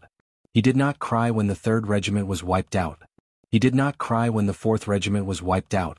He did not cry even when he knew that he was going to die in battle. But now, at the moment when he saw Su He after the war, he couldn't stop his tears from flowing out. Su He's eyes were red as well. When he saw that the 1st Cavalry Division was left with less than 1,000 cavalrymen, he knew how tragic the battle was. So many good soldiers had died just like that. As the commander, he naturally felt terrible. However, he knew that this was not the time to reminisce about the past. It was the time for revenge. Commander Ku, quickly go and rest. The military's medical center is already prepared. You are all meritorious soldiers. You must persevere and survive. Now watch us take revenge for all of you. In this battle, the 1st Cavalry Division had perfectly executed their plan to lure the enemy in. They had been leading the enemy by the nose. Although the losses were not small in the end, it was worth it no matter how one looked at it. Kalu had made a wrong decision before and caused Kalu to lose the position of commander. Now that he had made a great contribution, he should be the first choice when there was an empty position next time. Kalu was indeed exhausted. With such a big burden on his shoulders, he basically hadn't rested for the past few days. In addition to the injuries on his body, although they weren't fatal, if he didn't want to leave any sequelae, a good rest was necessary. He nodded and said, "All right, your subordinate will take his leave." Kalu left, but the real battle had only just begun. Following closely behind the 1st Cavalry Division was Boda and his 10,000 Kazakh cavalrymen. After turning a corner, they finally saw the exit of Badian Mound. Just as the army was thinking about how they could finally go all out, they were greeted by Chang Bo of the 4th Cavalry Division of the 3rd Cavalry Division, which had over 8,000 cavalrymen and archers ready to shoot their arrows at any moment. They had been running back and forth for the past few days. In order to make the enemy think that they had really fled, the 4th Cavalry Division had no choice but to leave with the main force. Now that they were finally back, Chang Bo was envious of the 1st Cavalry Division's achievements. When it was time for him to perform, he would not be polite. He shouted, "Fire! Fire! Fire!" This shout echoed countless times when it hit the huge rock at the entrance of the canyon.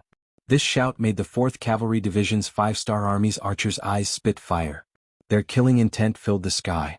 With this shout, the soldiers of the 4th Cavalry Division loosened their right arms. Immediately, countless arrows shot out from their hands, creating many pleasant whooshing sounds. A dense rain of arrows pierced through the air and smashed into the unprepared Kazakh cavalry. Soon, the sound of soldiers falling off their horses could be heard. From time to time, it was accompanied by cries of pain and alarm. 2 waves of arrows were released. More than 16,000 arrows were shot from afar, like a giant blade falling from the sky. 30% of the Kazakh cavalry vanguard was cut down. Unfortunately, Boda, the general, was also in the range of the arrows. When he turned the corner, he saw countless archers waiting for him. When he saw the neat formation of the 5-star Army soldiers, he knew that something was wrong. However, his opponent did not give him any chance to catch his breath or react. The arrows came at him as if they were free. He only swung his saber to cut down 3 arrows. Then the 4th arrow hit him in the chest, followed by the 5th, 6th, and 7th arrows. In a short period of time, he fell to the ground like a porcupine. Even until the moment of his death, he still did not understand where the 5-star Army had come from. Also, since the 5-star Army had so many brave soldiers, why were they in such a sorry state when they were chased by him? Was it really that fun to tease him? With the death of Boda, the Kazakh vanguard cavalrymen who had lost their commander and were heavily injured by the arrows immediately turned around and fled like headless flies. Their faces changed drastically, and they were no longer as high-spirited and complacent as they were when they came out of the canyon. Kill? The 2nd Cavalry Division's division commander Bai Kai and the 3rd Cavalry Division's division commander Lei Chuandang, who had been waiting by the side, roared. More than 10,000 cavalrymen charged into the canyon. The 2 cavalry divisions that had been holding back finally had a chance to use their skills. At this time, they could not wait to charge into the enemy's cavalrymen. They waved their sabers and killed in all directions. One chased while the other fled. In just a short period of time, everyone had changed their roles. The only difference was that the Kazakh cavalrymen were really fleeing. Moreover, they were fleeing with a goal in mind. They thought that once they could meet up with the main force, they could change the situation of being chased by the enemy. However, they did not know that the current situation of the main force was not much better than theirs. In fact, it was even worse. When the agreed time of attack arrived, Yang Qindong, who had been hiding above the canyon, gave the order to attack. It was above the canyon that Yang Qindong saw the bravery of the new army's 1st Cavalry Division with his own eyes. However, he did not move. This was not because Yang Qindong was cold-blooded. Instead, it was because he knew that impatience in small matters would spoil great plans. If they attacked now, they could help the 1st Cavalry Division suppress the enemy. However, before the 1st Cavalry Division was in position and sealed off the enemy's escape route, doing so would only cause the Kazakh cavalrymen to become vigilant. If that happened, the plan of cutting off the enemy's head, waist, and tail would be ruined. This was something that Yang Qindong absolutely could not allow to happen. He could only watch all of this happen and hope that the 1st Cavalry Division could survive this cruel and bloody battle. Fortunately, the 1st Cavalry Division was 16 hours ahead of schedule. This gave the 1st Cavalry Division a ray of hope. Although the losses were disastrous, there were still close to 1,000 cavalrymen who survived. With these 1,000 cavalrymen as the backbone, presumably the day when the 1st Cavalry Division was reorganized and restored to fighting strength would not be too far away. Seeing his own soldiers being bullied, Yang Qindong could finally retaliate. How could he be polite? Under his orders, the rocks piled up above the canyon tumbled down, disrupting the Kazakh army's formation. Then 10,000 guns were fired. Under the muzzles of the 3 cold vanguard divisions, bullets flew out. The enemy cavalrymen were like living targets, becoming targets. In an instant, they were shot into a hornet's nest. One by one, they fell from their horses.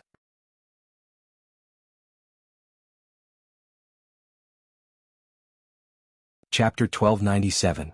Using the 95 style to attack a group of saber-wielding cavalrymen from a high vantage point, occupying the most advantageous terrain, this was indeed bullying.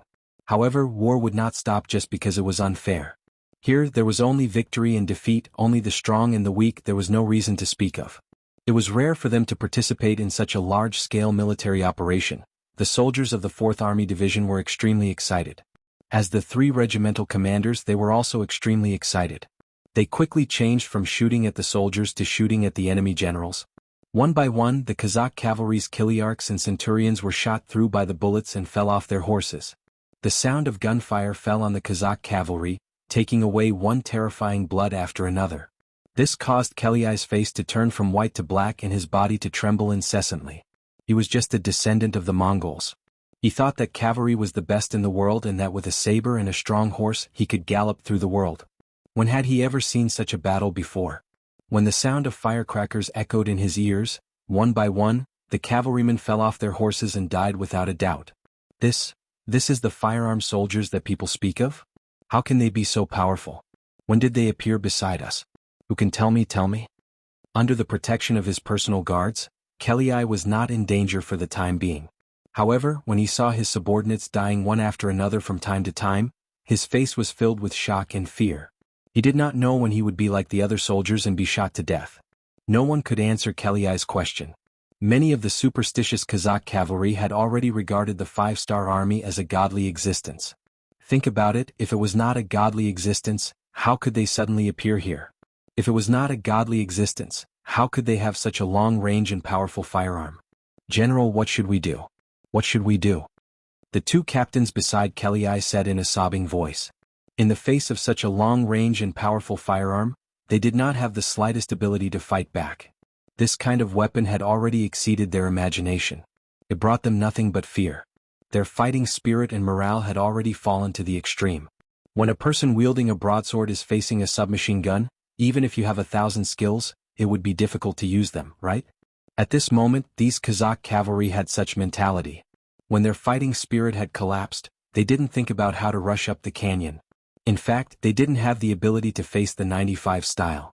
The only thing he could do now was to think of a way to escape this hell on earth. What to do? Of course, it was to rush out, but Keliai hadn't decided whether to rush forward or retreat. But soon, someone helped him make the decision. The vanguard fled back. Not only that, there were 2 divisions of 5-star army soldiers behind them. Once he heard that the road ahead was blocked, Kelly did not hesitate and immediately gave the order to retreat. At this moment he didn't care whether or not this would cause him to trample. He also didn't want to do this. He didn't want to do this. He only wanted to leave this place and get away from the 5-star army. He wanted to get away from death and danger. Finally there was an order. Although the battlefield was very chaotic, at least there was a direction. The Kazakh cavalry were like a monstrous flood. They finally found an opening to break the dam and quickly retreated. In the process of retreating, under the chaotic situation, who knew how many incidents of infighting occurred? It wasn't just trampling. Sometimes some cavalry felt that others were blocking their escape route. They felt that others were blocking the way, so they would cut them with their broadswords. It was really like opening a path when you meet a mountain, building a bridge when you meet a river. Blow the bugle call. Standing on the canyon, Yang Chendong looked coldly at everything that was happening in front of him.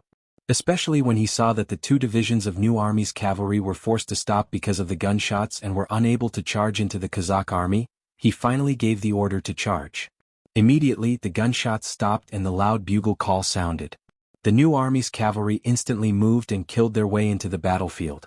As they charged, they shouted loudly, "Those who surrender can live, those who resist must die." The Kazakh cavalrymen, who had already lost their composure and were scared out of their wits, felt as if they had heard the sound of nature. One by one they threw down the weapons in their hands, jumped off their war horses and knelt on the ground. The hellish situation was finally coming to an end. Who knew how many cavalry soldiers let out a long sigh of relief? "Commander Ling, bring the warriors down to receive the captives." Now that the situation was settled, Yang Chendong's expression was somewhat relaxed as he spoke to Commander Ling Daqiang. Then Yang Chendong turned around and looked at Beta Persei and the 2 captains Qiu Vi and Dao Xiao who were eager to fight. His face revealed a trace of a smile as he said, "Black cavalry, get on your horses and charge with this king." Kill? Finally they had a chance to show off their might. The 2,000 black cavalry soldiers excitedly put on their black helmets and black armor. One by one they raised their sabers and followed Yang Chendong, who was wearing a golden battle robe, towards the entrance of Badian Mound.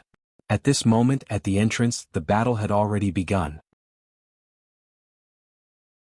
With the 1st Cavalry Division's commander, Tian Hu, leading more than 18,000 cavalrymen, they had already launched an attack in half an hour. The rear of the army was mainly responsible for transporting rations and supplies. Although they had previously promised the Kazakh army that the 3 provinces would be supplied by the Kazakh army, this time, Kelly had brought a lot of rations from his own country. When he returned, he only needed to ask the other side for the rations.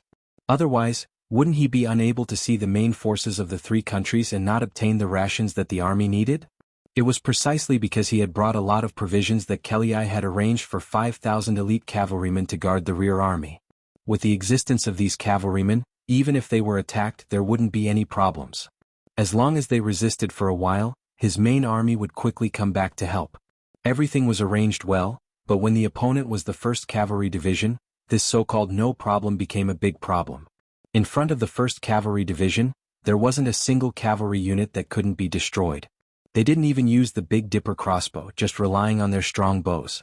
When the 1st Cavalry Division appeared, they shot 4 arrows in a row. Here, it should be noted that after an ordinary cavalry launched an attack, they would only be able to fire 2 arrows before involuntarily receiving the enemy's attacks. It was already very difficult for the stronger cavalrymen to shoot 3 arrows. However, in the 1st Cavalry Division, they could shoot 4 arrows in a row within a short distance of 100 meters. There were even some who were more powerful who could shoot 5 arrows in a row. With so many arrows flying through the air, the arrows didn't stop after seeing the cavalrymen. After 4 rounds of arrows, at least a third of the 5,000 cavalrymen were killed, and a third of them were injured and couldn't continue fighting. When there were only 1,000 or so cavalrymen left, facing the charge of the 1st Cavalry Division, they were defeated before they could even cause a ripple. A huge opening appeared on the battlefield, allowing the 5-star Army's cavalrymen to pass through. When Yang Chendong arrived with 2,000 black cavalry, he saw the Kazakh cavalrymen lying on the ground, as well as a few soldiers of the 1st Cavalry Division cleaning the battlefield, watching and counting the captives. "You come here." Beta Persei's eyes widened. He pointed to an officer with the rank of captain and asked, "What's going on here? Where's your division commander?" The soldiers who could become the cavalry of the number 1 cavalry division in the world were all 1 in 100 or even 1,000 in the army.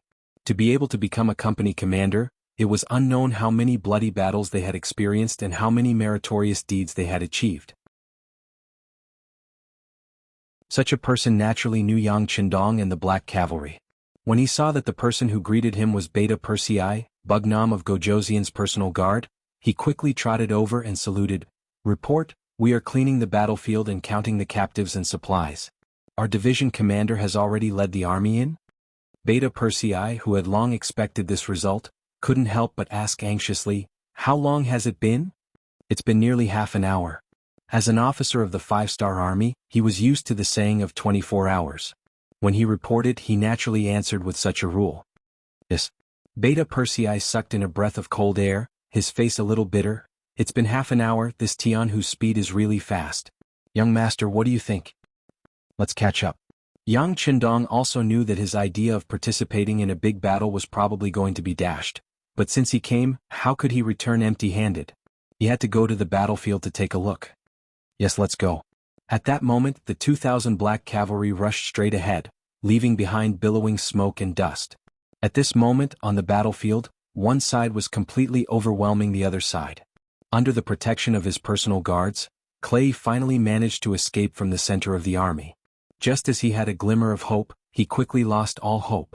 This was because he saw General Toljan, who was supposed to be in charge of the rear army.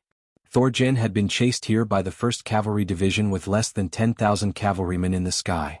It wasn't that he didn't think of resisting, but when he saw his rear army facing the world's 1st Cavalry Division and couldn't even parry, he knew that this was the elite of the elite. It wasn't something he could handle. He wanted to rush to the center of the army to meet up with General Kelly and use the advantage of numbers to kill his way back. Who would have thought that the situation in the Middle Army was worse than the situation in the Middle Army? When he saw that General Clay only had less than 3,000 to 4,000 cavalry around him, and their formation was in chaos, he knew that things were not going well.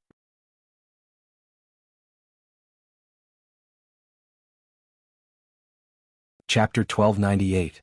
Why are you here? When Kelly saw General Toljan, his face was also filled with fear. He instantly thought of a possibility, and his heart sank to the bottom. Since the enemy had set up an ambush on both sides of the canyon, why didn't they know to cut off his escape route? It was ridiculous that he thought that going back was the only way out. This was the 5-star army's plan. However, there was another problem. How did so many 5-star army soldiers appear here? Didn't the scout report that there were no 5-star army units around here? The 5-star army had only invested a total of over 200,000 soldiers on the battlefield. Shouldn't their main force be on the way to the Forsaken City? Where did the 5-star army come from? There were countless questions in his mind, but no one could answer him. Because at this moment, the 1st Cavalry Division and the new army from the front had already surrounded them. He only had about 10,000 cavalry with him, but looking at the cavalry of the 5-star army in front and behind him, both groups seemed to have more soldiers than him. Moreover, he was going to be attacked from both sides. It was obvious what the outcome would be. "General, what should we do?" Toljan, who was still holding his saber, couldn't help but ask. He wanted to charge out like a man, but he knew that it was an impulsive action. It was simply suicide. Those who surrender can live, those who resist must die. The shouts from the front and back were deafening. Tens of thousands of 5-star army soldiers roared. The Kazakh cavalrymen who were trapped here trembled.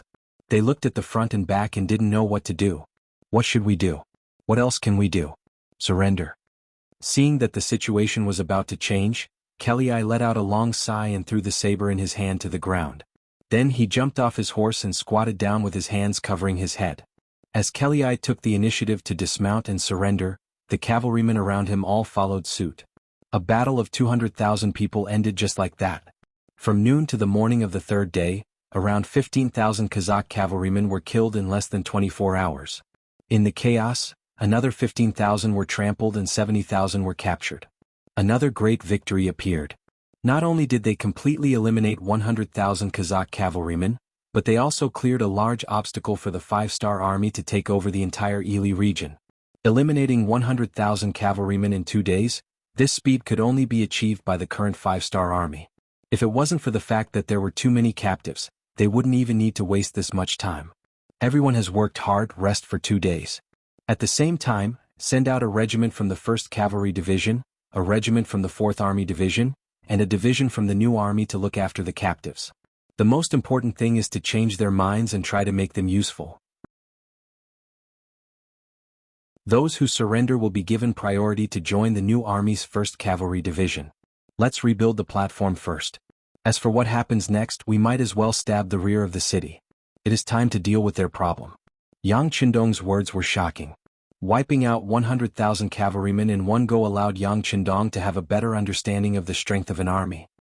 He was no longer satisfied with the small victories and set his sights on the 160,000-strong Turpan army. If they were to forcefully attack, even if they could take down the city, the losses would not be small. After all, in the face of so many Turpan soldiers, even if they broke through the city gate, the following street battle would not be so easy. But now it was different. He had just captured Kazakh's generals Keliai and Togan. Coincidentally, these two people had participated in the Five-Nation Coalition War before. Many Turpan people knew them. With such a magic weapon in hand, it would be a waste if he didn't make good use of it. Beta Persei, take good care of our two friends.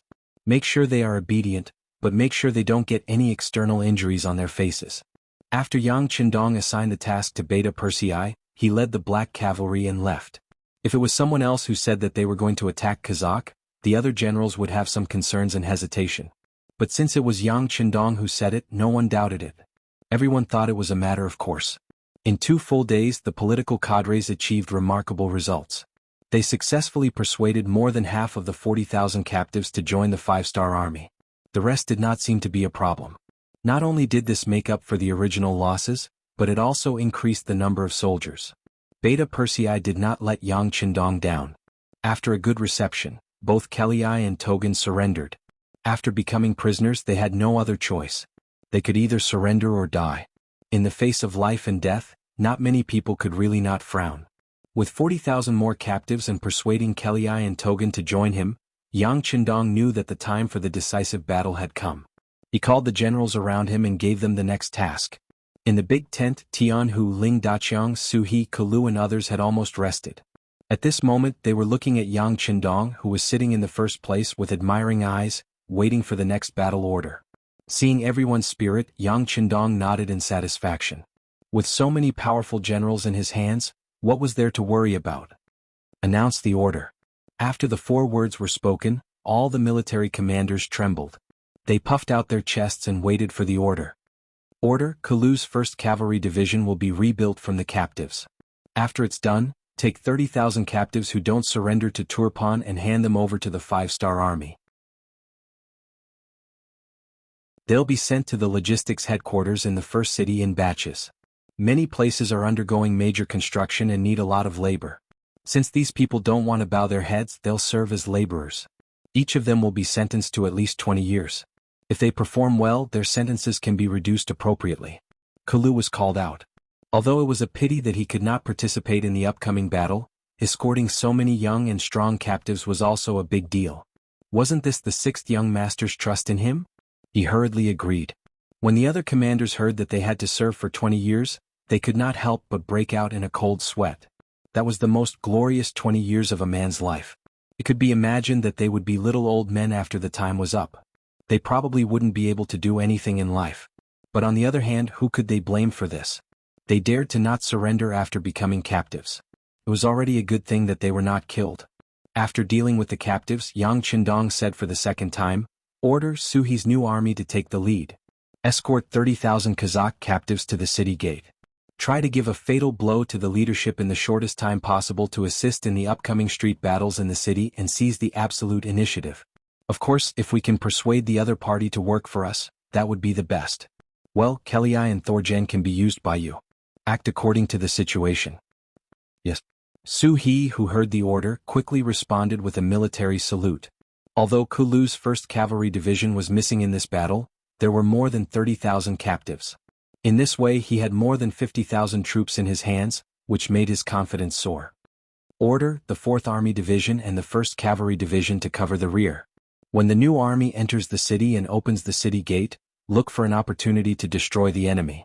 "Yes." Ling Daqiang and Tianhu both stood at attention and answered. Although they couldn't take the first credit this time, they didn't complain. They all knew that street battles were the most chaotic battles. They didn't want to fight with their elites like this. Yang Qindong must have considered this point and made this decision. As soon as the order was given, the army quickly moved. The officers all carried out their duties, and the army sped up towards Khaleesi city. At the same time, Yang Chendong also notified the 1st Regiment of the 4th Army Division, the Liaodong Cavalry Division, the Far Eastern Army's 1st Cavalry Division, the Light Cavalry Regiment, and the Reconnaissance Regiment that had already conquered Khaleesi City to speed up their march towards Khaleesi City. At that time they would surround the 4 cities and not let a single enemy escape. A large net was being cast towards Khaleesi City. At this time King Hardenbarter didn't know about this. The gates of Kuansi City, the northern gateway city, were quickly blasted open by the 5-Star Army's artillery bombardment. The cavalry took the opportunity to charge in and occupy the city. The king was currently organizing the army in his hands and making the corresponding arrangements for the war. The 5-Star Army relied on their powerful cannons to achieve victory. In Hardenbarter's eyes, while at the same time he was extremely shocked.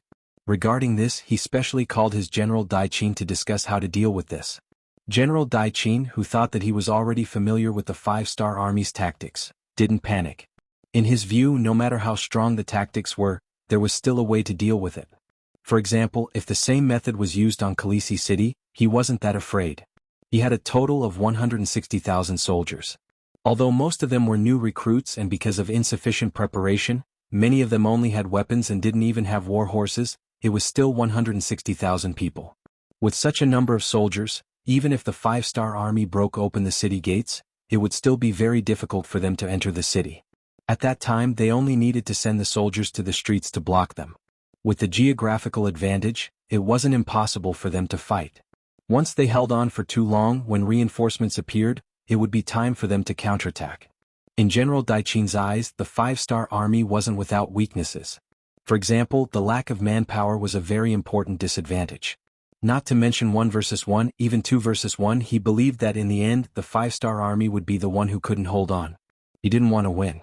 He only wanted to protect himself while hurting the 5-Star Army at the same time.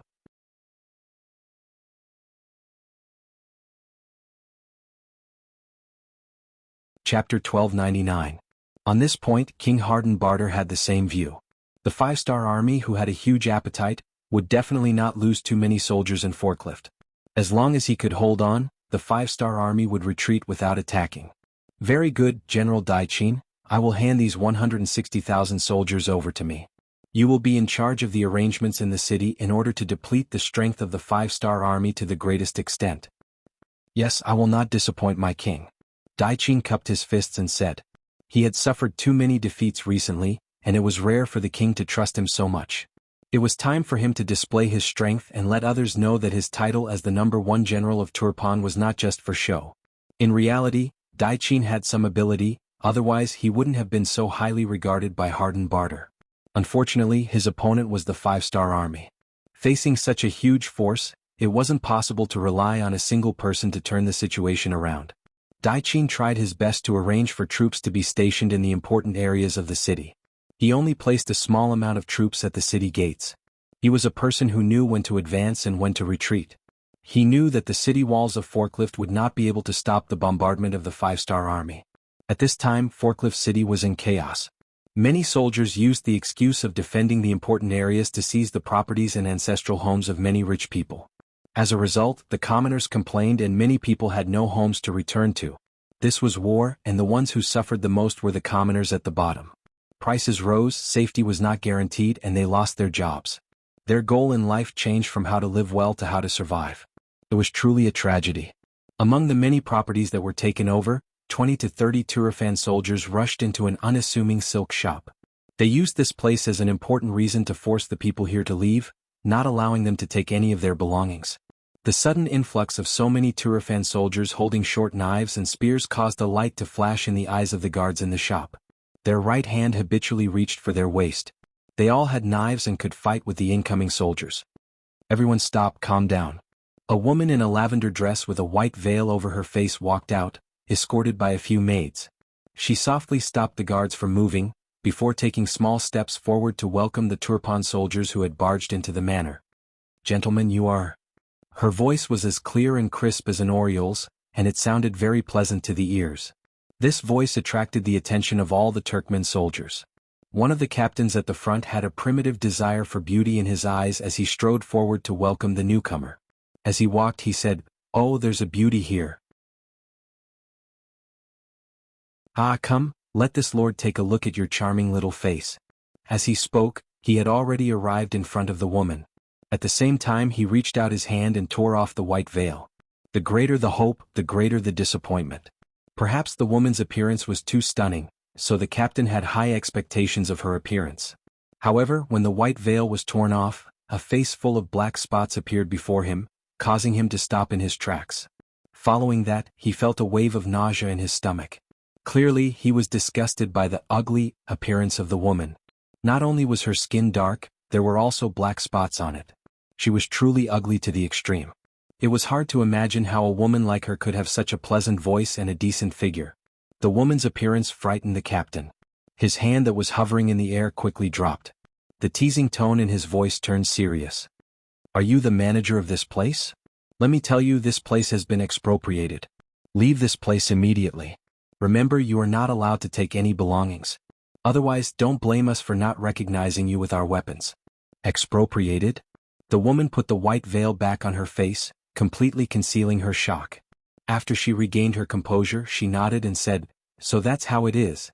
Then we are only bringing some clothes to change into. Is that okay? You also know that we women always like to be beautiful. As the woman spoke, a piece of silver appeared in her sleeve and handed it to the captain. When he heard the woman say that she liked to be beautiful, the captain wanted to vomit. If it wasn't for the sake of the silver, he was afraid that he would have already flung her away. But since he had received the benefits, he had to do something. Okay, hurry up. You can only pack some clothes. You are not allowed to take anything valuable. Okay, we will listen to you. The woman quickly nodded, then turned around and said to the 4 women who followed her, Go, pack a little. Sigh, I don't know when these days will end and where we will live. The women moved quickly. After a while, each of them came out with a cloth bag. Seeing how weak they were and how easy it was for them to carry the cloth bag, the captain knew that there was nothing valuable in it. He immediately waved his hand and without even checking, he said, Okay, you have taken the things. Quickly leave. Yes, sir. After the ugly woman bowed, she led the 4 maids and 4 guards out of the silk shop. When they reached the main street, they saw many homeless commoners and merchants just like them. Among them, there was no lack of people who were crying and wailing. The homes they relied on for survival had been occupied, and their wealth had been plundered clean. There were even some who had slightly beautiful women in their homes who had been snatched away. If there was any resistance, those soldiers would brandish their swords and kill them mercilessly.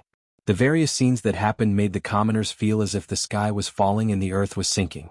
At this moment, other than crying loudly on the streets outside their homes, they seemed to be unable to do anything else. Sister Nyen, it seems like they didn't come for us. We were just caught in the crossfire.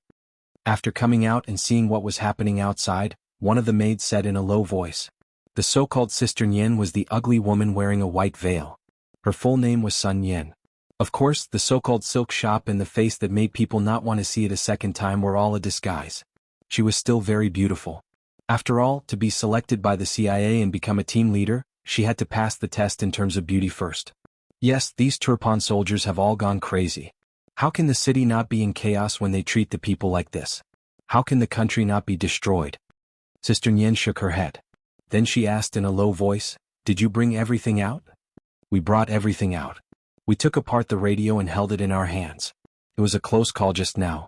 If they really wanted to search the package, I'm afraid we would have to fight. The guard who was asked was also a member of the CIA. He said with lingering fear. It's good that you brought it out. Sister Nyen nodded. If they really had to fight to the death just now, she wouldn't have been worried. The 8 of them had all undergone professional training. Under a sudden attack, 20 to 30 ordinary Turpan soldiers wouldn't be a match for them. However, that would easily expose their identities. Since they were out, of course they couldn't go back. After thinking for a moment, she said, Let's go to the 4th safe house. Then report this matter and wait for orders. The so-called 4th safe house was a residence of the rich and powerful in the city.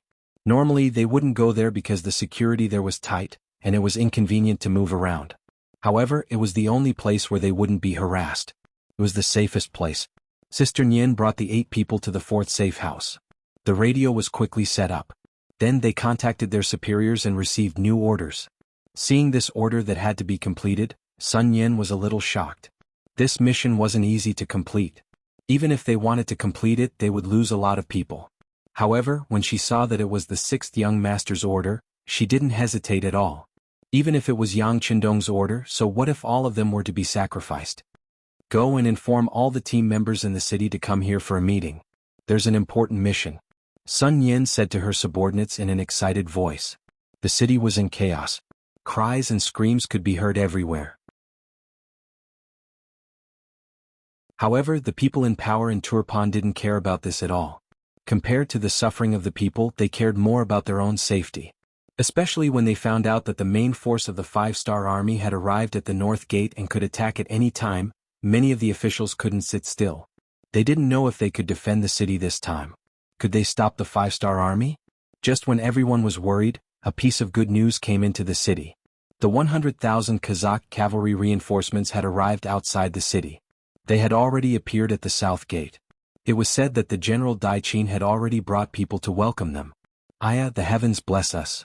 After finding out that there were 100,000 reinforcements, many of the Turpan officials in the city were very happy. In their view, with the help of these 100,000 cavalrymen, they would have more confidence in defending Forikai's city. At this moment outside the South City, General Daichin was thinking the same thing. When he learned that the Kazakh cavalry had arrived outside the city, he immediately reported the news to the king. If it wasn't for the chaos in the city, the king of Hadenbar would have personally come out to greet them. General Daichin came to Kelly with a face full of joy. He stretched out his arms and gave Kelly a warm hug. To him, the appearance of the 100,000 Kazakh cavalry was like a ray of light in the dark night. It was the hope that they could persevere.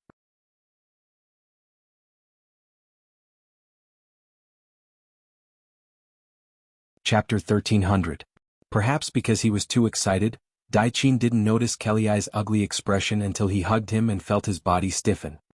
He then asked in surprise, General Kelly, are you not feeling well? Kelly bitterly smiled. He wanted to say that he was no longer a general but a captive. However, he knew that there was a gun pointed at him from the side. He had seen the power of a gun before. Taking his life within 30 meters was as easy as stepping on an ant. Not to mention that the 2 people in charge of monitoring him were less than 10 meters away from him. He definitely didn't dare to gamble and didn't want to die. If he didn't want to die, then he had to follow the 5-star army's request. Kelly could only bitterly say, General Daichin, I don't know if it's convenient, but I have something to say to you. It was this sentence that made Daichin, who had a trace of doubt, let down his guard. He thought that Kelly had something that he couldn't say, which was why his expression wasn't good. Considering that Kelly was here to help him, if there was a problem he should help him. Thus he nodded and said, of course it's convenient. We are friends so we can talk about anything. Okay. Kelly was waiting for this sentence. After he finished speaking, he turned around and said, if that's the case, then please follow me. What I want to say is confidential and I don't want too many people to know. Facing Kelly's request, Daichin didn't think too much. He only thought that Kelly was talking about conditions. After all, this was the help of 100,000 cavalry. If it was him, he would also make some requests. Thus, he only brought a few people and followed Kelly to the side of the cavalry army. When he walked in, Daichin noticed that there was a group of people waiting for him. Among them was an old acquaintance, Kazakh's General Toljan. It was because of this person's existence that he didn't think too much and continued to walk behind Kelly. General Daichin thought that he still had a long way to go, but Halie suddenly stopped and turned around with a bitter smile on his face. But this time he didn't say anything. Instead, someone beside him spoke, General Daichin, I didn't think that we would meet here. How have you been? The person who spoke was the commander of the new army, Suhi. With regards to this person, Daichin naturally had a deep impression of him. Thinking back to the time when he brought his army to fight against him, he was defeated. That was the greatest humiliation to him. He curiously looked at the other party and didn't say anything. Hundreds of thoughts flashed through his mind. How could this person be so similar to the commander of the 5-star army? Without an answer, Daichin turned his gaze to Halie. Clearly he wanted an answer. Why would the Kazakh cavalry walk together with a general of the 5-star army? Seeing that Daichin wanted to hear an explanation or an introduction, Halie reluctantly said, then let me introduce you. This is General Suhi. He is the commander of the new army of the 5-star army. After saying this, Halie hurriedly moved his head to the side. Clearly this betrayal of an ally made him very embarrassed. If possible, he wanted to find a hole to hide in. Hearing the introduction, General Daiqin saw that the other party was indeed the commander of the new army of the five-star army. His expression changed and his right hand habitually reached for his waist. Clearly he had already felt the existence of danger. Unfortunately, it was already too late for him to react. Military Commander Su He's guards, who had been observing all this from the side, stepped forward first. Two of them restrained Daiqin from the left and right, pressing down on his shoulders so that his body couldn't move. At the same time, the bodyguards behind him were also restrained. All of this was done silently. Because it was far from the Turpan army, it didn't attract anyone's attention. Suddenly being restrained, General Daiqin's face was naturally filled with anger. He looked at Halie, who had just turned around and scolded loudly, "Halie, I trusted you so much. You actually surrendered to the five-star army. You coward you. Enough?" Suhi said with a look of disdain. Then he looked at the furious Daiqin and said, "Wanting to live isn't about being afraid of death. It's about seeing if there's any meaning in dying. Come, bring him here." After Suhi's words, a man who looked like a housekeeper was escorted over from the crowd. This was an old man over 50 years old.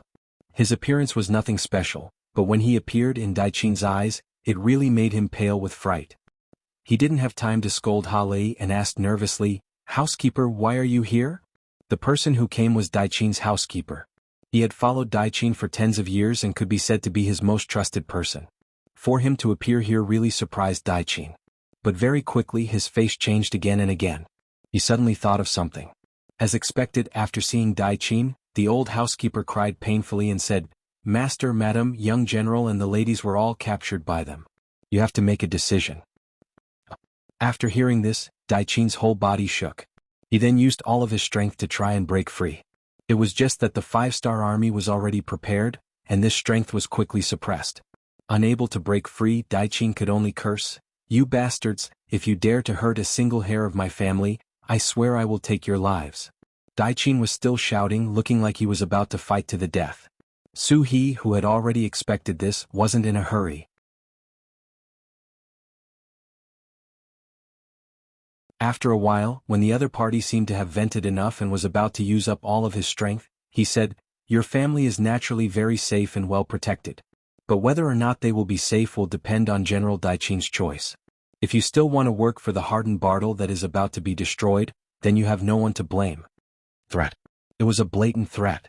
On the battlefield, in order to win, one would do anything, not to mention against a foreign race. When Suhi was ordered to do this, he didn't feel any pressure at all. Now that the words had been spoken, all that was left was for General Daiqin to make his own choice. He was tired of scolding and shouting. At this moment, Daiqin finally calmed down. But from his undulating chest, he seemed to be struggling and didn't have the intention to make a decision. "You are so stubborn." Suhi was determined to help him make a decision. "General Daiqin, you are a good man, but your actions are really disgraceful. Think about it, you first betrayed the old King Jiaxi and helped harden Bartle take the throne. Now that the old king is dead, are you worthy of him? Also, everyone says you are a person who loves your soldiers like your children. Are you willing to watch your brothers make unnecessary sacrifices? Think about the citizens in the city, most of them are homeless and have no food to eat. Every day you delay, who knows how many people will die because of various reasons. Although you are not the main culprit, you are an important accomplice. May I ask, who are you worthy of? When you die one day, will you have the face to face those who died unjustly?" Every word landed on Daiqin's heart, causing his expression to change again and again. Very quickly he was like a deflated balloon, unable to be as stubborn as before. Thinking about his actions recently, it was really as Suhi said. He was not a good man. How did he become a person who had no king, no father, no brothers and no citizens? Suhi also saw Daiqin's thoughtful expression and knew there was hope. He continued, "People say that if you know you are wrong you should change. As long as you turn back now it is not too late. Because you made the right choice, I believe many people will thank you. This is also your only chance to redeem yourself. Where to go, quickly make your choice." The group had been delayed here for a while and it was inevitable that people would think too much.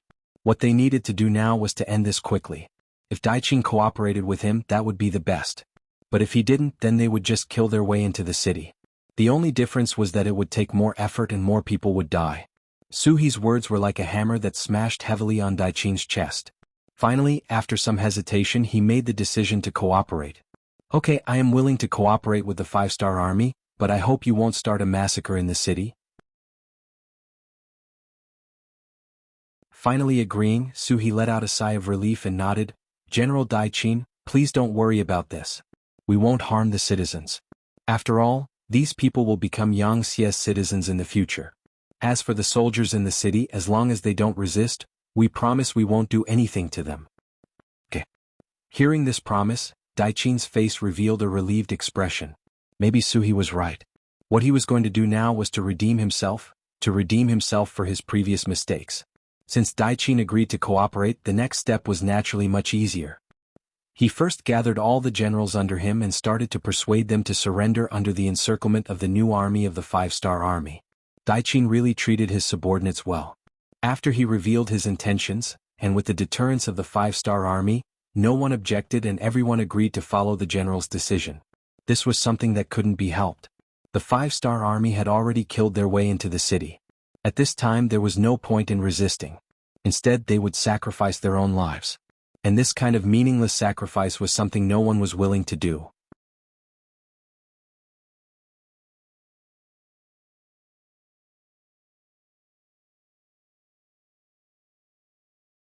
Chapter 1301. With the cooperation of the generals under Daiqin Yu, the 5-star army quickly entered the city. Following the request, all the Turfan soldiers who agreed to enter had a red rope tied around their right arm, as a sign of distinction. Then the army entered the city. Along the way no one stopped them and no one came to stop them. This didn't mean that the situation was settled. Because Daiqin was riding at the front, many soldiers didn't know what was going on. Furthermore, the military power of Turpan wasn't completely in Daiqin's hands. The tiger seal was still in the hands of King Harden Barter. If they didn't convince him, the problem wouldn't be solved. Daiqin, who also knew this, unexpectedly volunteered to enter the temporary palace to see Harden Barter. He wanted to persuade him. This was also the best way he could redeem himself. This idea was good, but Suhi didn't think highly of this mission. Especially when he thought about what Yang Qindong told him before they came. In Turpan, anyone could surrender except for King Harden Barter. To others, surrendering was just a transfer from one faction to another. Perhaps their position would be demoted, but they would still have to listen to someone else's orders. But to their masters it was completely different. They would fall from their high position and become prisoners. This was something that was hard to accept. "General Daiqin, your idea is good, but how confident are you in convincing Harden Barter?" Suhi asked the question in front of everyone. This. As expected, Daiqin revealed a troubled expression. He then said, 30%. 30%? That won't do. That's too low. You're just sending yourself to death. Hearing this answer, Suhi immediately rejected. Now Daiqin was his captive. Since he was his captive, he had the right and responsibility to ensure his safety. Daiqin wasn't angry that his request was rejected. Instead he was happy. This proved that Daiqin cared about him. This touched him a little. But because of this he decided to do this. This was his way of returning the favor. "General Su, please agree to my request. This is indeed a bit risky, but if it succeeds the benefits will be great. The hundreds of thousands of soldiers in the city will no longer have to suffer the pain of war, and the people will be able to live a peaceful life again. It's just a risk, but it's worth it." What Daiqin said made sense. Suhi hesitated for a moment. Since he was going to be the vanguard, he naturally hoped to complete the task beautifully. By the time the 6th young master arrived, all the problems would have been solved. What kind of contribution would that be? Seeing that Suhi didn't immediately reject him, Daiqin felt that there was hope. He hurriedly said, "General Su, I will do my best to ensure my own safety. I will use the excuse of welcoming General Kelly to bring some soldiers into the temporary palace. General Su can also send some 5-star army to follow. If it really doesn't work, we can still retreat." This wasn't a bad idea. Suhi thought about it for a moment before nodding in agreement. No matter what, if there was a chance it was worth a try. If worst came to worst he could just leave the palace. With his new army already in Khaleesi City, he definitely had the ability to provide support outside the palace. Just like that, the two quickly discussed some things. At the same time, they also convinced General Toljan of Kazakh to represent Kelly and follow Daiqin into the temporary palace. This way, not only could they bring more soldiers, they could also look after each other. To ensure everyone's safety, Suhi gathered 200 new army warriors and gave them to Lei Chuandang, the commander of the 3rd Cavalry Division. "Commander Lei, it would be best if this succeeds. If it doesn't, you must protect the safety of the two generals. I will bring the army to provide support outside the palace. Rest assured, I will complete the mission. After the tall and mighty Lei Chuandang gave a military salute, he took off his 5-star army uniform and changed into the uniform of the Kazakh soldiers. After everything was prepared, under Daichin's familiar guidance, he brought 50 guards, plus Lei Chuandang and Toljin's 200 guards, a total of 253 people to the temporary palace of the Turpan kingdom. The king was a king. Even if the donkey didn't fall, it wouldn't fall. Even though Turpan had already lost a large amount of land and people, and even their country, after arriving in Khaleesi, under Harden Barter's orders, they quickly built a new palace. Even though it wasn't as glorious as before due to the lack of time, it still took up a lot of space.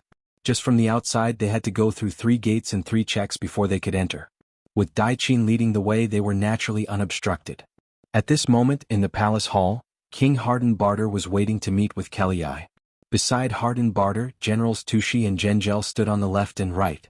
From time to time they would stretch their necks and look outside the hall. Clearly they were a bit anxious. What's going on? Didn't you say that everyone was here? Why isn't he here yet? Finally, Harden Barter's eyes showed a trace of annoyance. No matter what, he was still the king of a country. Even though Kelly came to help him, it wasn't right to make him wait for so long. Seeing that the king's tone was a bit unhappy, the 2 generals on the side lowered their heads and didn't dare to make a sound. This new king was not as good-tempered as the old King Saiza, especially now that the army was constantly retreating. Just yesterday, one of his servants was dragged out to be beheaded because he accidentally broke a piece of porcelain. With this as an example, everyone had to be more careful. No one answered his question, so Kelly coldly snorted. He didn't want to cause trouble for the 2 generals. After all, he still needed them to defend the city. After waiting for a while, when Harden Barter's face showed his annoyance again, a palace servant finally ran in and knelt on the ground. Your Majesty, General Daichin is back. Together with him is General Toljin of the Kazakh kingdom. Finally they're here. Harden Barter quickly sat up straight. At the same time he was a bit confused. Didn't Kelly come? Why didn't he come to see me? With this question in mind, when Daichin and Toljin entered the heavily guarded hall, Harden Barter asked, "Why don't I see General Kelly?" Toljin, who had long prepared his speech, put his right hand in front of his chest and maintained his customary etiquette.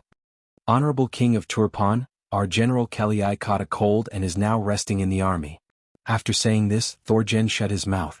Then he looked around and began to observe the environment in the hall. When he saw 8 armored turban soldiers around the hall and 2 tiger generals beside King Hadden Barth, he knew that it was impossible to use the strategy of capturing the leader first to catch the bandits. Now he could only find an opportunity to rush out after Daichin said what he wanted. Luckily, Lei Chuan led more than 200 warriors outside the hall to support him. As long as he was fast enough, there shouldn't be any danger. As for whether General Daichin's persuasion would succeed, he didn't have any hope. Toljin closed his mouth and it was Daichin's turn to speak. He needed to find an excuse for being late, so he said, "Your Majesty, General Kelly is indeed not feeling well. Luckily, I've already asked after him on behalf of your Majesty. Please forgive me for being late." "I see. Everything is right." Harden Barter nodded without thinking too much. Soon he asked what he wanted to ask. Is General Kelly all right? It won't affect our cooperation to deal with the 5 Stars army, right? At this moment, Daichin had a headache because of this question. Now that the 5-star army had already entered the city, the destruction of Turban was inevitable. The only difference was that fewer soldiers and civilians would die. This was also the reason why he had to make this trip. He wanted to use his own efforts to protect the lives of more soldiers and civilians, thinking that because of his actions he might be able to save a lot of people. He gathered his courage and said to Harden Barter, "Your Majesty, do you think that even if we join forces with the 100,000 Kazakh soldiers, we can really stop the powerful 5-star army?" Just as he was waiting for a definite answer, Daichin suddenly said this. Harden Barter's expression changed again and again. He didn't understand why this important official would say such a thing. Of course he couldn't answer this question, but did he have a choice? "General Daichin, what do you mean? Do you not think that our 2 armies can work together?"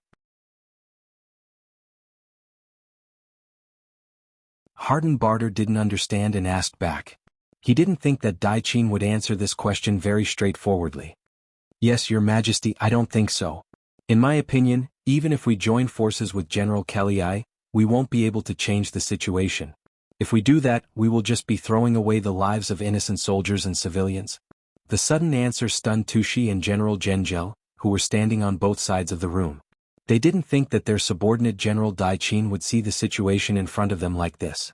Although they were also terrified of the arrival of the 5-star army and didn't have much confidence in winning, they shouldn't be so pessimistic. Hardenbarter, who was sitting on the throne, also had his eyes wide open. After a few breaths, his chest heaved as he asked, "Daiqin, what do you mean by that? Are you going to surrender to the 5-star army?" It was no wonder that Hardenbarter would think like this.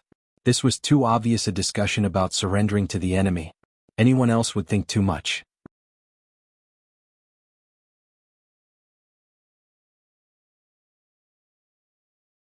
Chapter 1302. Of course, Hardenbarter didn't doubt Daiqin's loyalty. After all, during this period of time, this person had been supporting him. If this person had already surrendered to the 5-star army, the situation would have been much worse. Hardenbarter didn't doubt Daiqin, he just said this out of anger. But after he said this, what he didn't expect was that Daiqin actually admitted to it. He first nodded and then said with a very certain tone, "Yes, Your Majesty, your servant has already surrendered to the 5-star army. Now the 5-star army has already disguised themselves as the Kazakh army and entered the city. This time, your servant came to persuade Your Majesty to surrender. Please don't fight for the sake of the soldiers and the people. Otherwise, you will only lose more miserably and even lose your life." As if he was afraid that Hardenbarter wouldn't give him a chance to speak, Daiqin spoke very quickly and clearly. He could guarantee that he would say everything he wanted to say in a very short period of time. Hardenbarter could also hear it very clearly. This was also a test for people. And with every sentence that Daiqin said, Hardenbarter's face became more and more ugly. When Daiqin finished speaking, his face was already as gloomy as water. His murderous eyes stared at Daiqin again and again as if he wanted to get to know this person again. Then he suddenly roared, "Innocent? How can there be innocent people in a war? Since they are the generals and citizens of Turkmenistan, they should protect this country with this king. If this king is no longer here, there is no need for them to continue living. You, on the other hand, have been put in an important position by this king, but now you are actually helping others. How disappointing." After saying this, Hardenbarter suddenly raised his right hand and pointed at Daiqin. "You are a person without a king or father. Come, take down this cowardly person for this king." Yes. The 8 palace guards standing on the left and right of the palace immediately responded and rushed towards where Daiqin was standing. Just as they started to move, a short wooden table flew over and blocked the path of the imperial bodyguards. Naturally, it was Thorgen who did it. He had been observing the environment in the hall and was prepared to make a move at any time. Just as the guards agreed, he stared at the small wooden table that was originally prepared for Kelly. He reached out with both hands, picked it up and threw it out with force. Taking advantage of the flying wooden table, Thorgen grabbed Daiqin's hand and quickly retreated until he reached the main door of the palace and kicked it open. 2 silhouettes also quickly rushed out. "Catch them, we can't let them escape." Seeing that Daiqin and the other person were about to escape, Hardenbarter's eyes turned red as if they were spitting fire.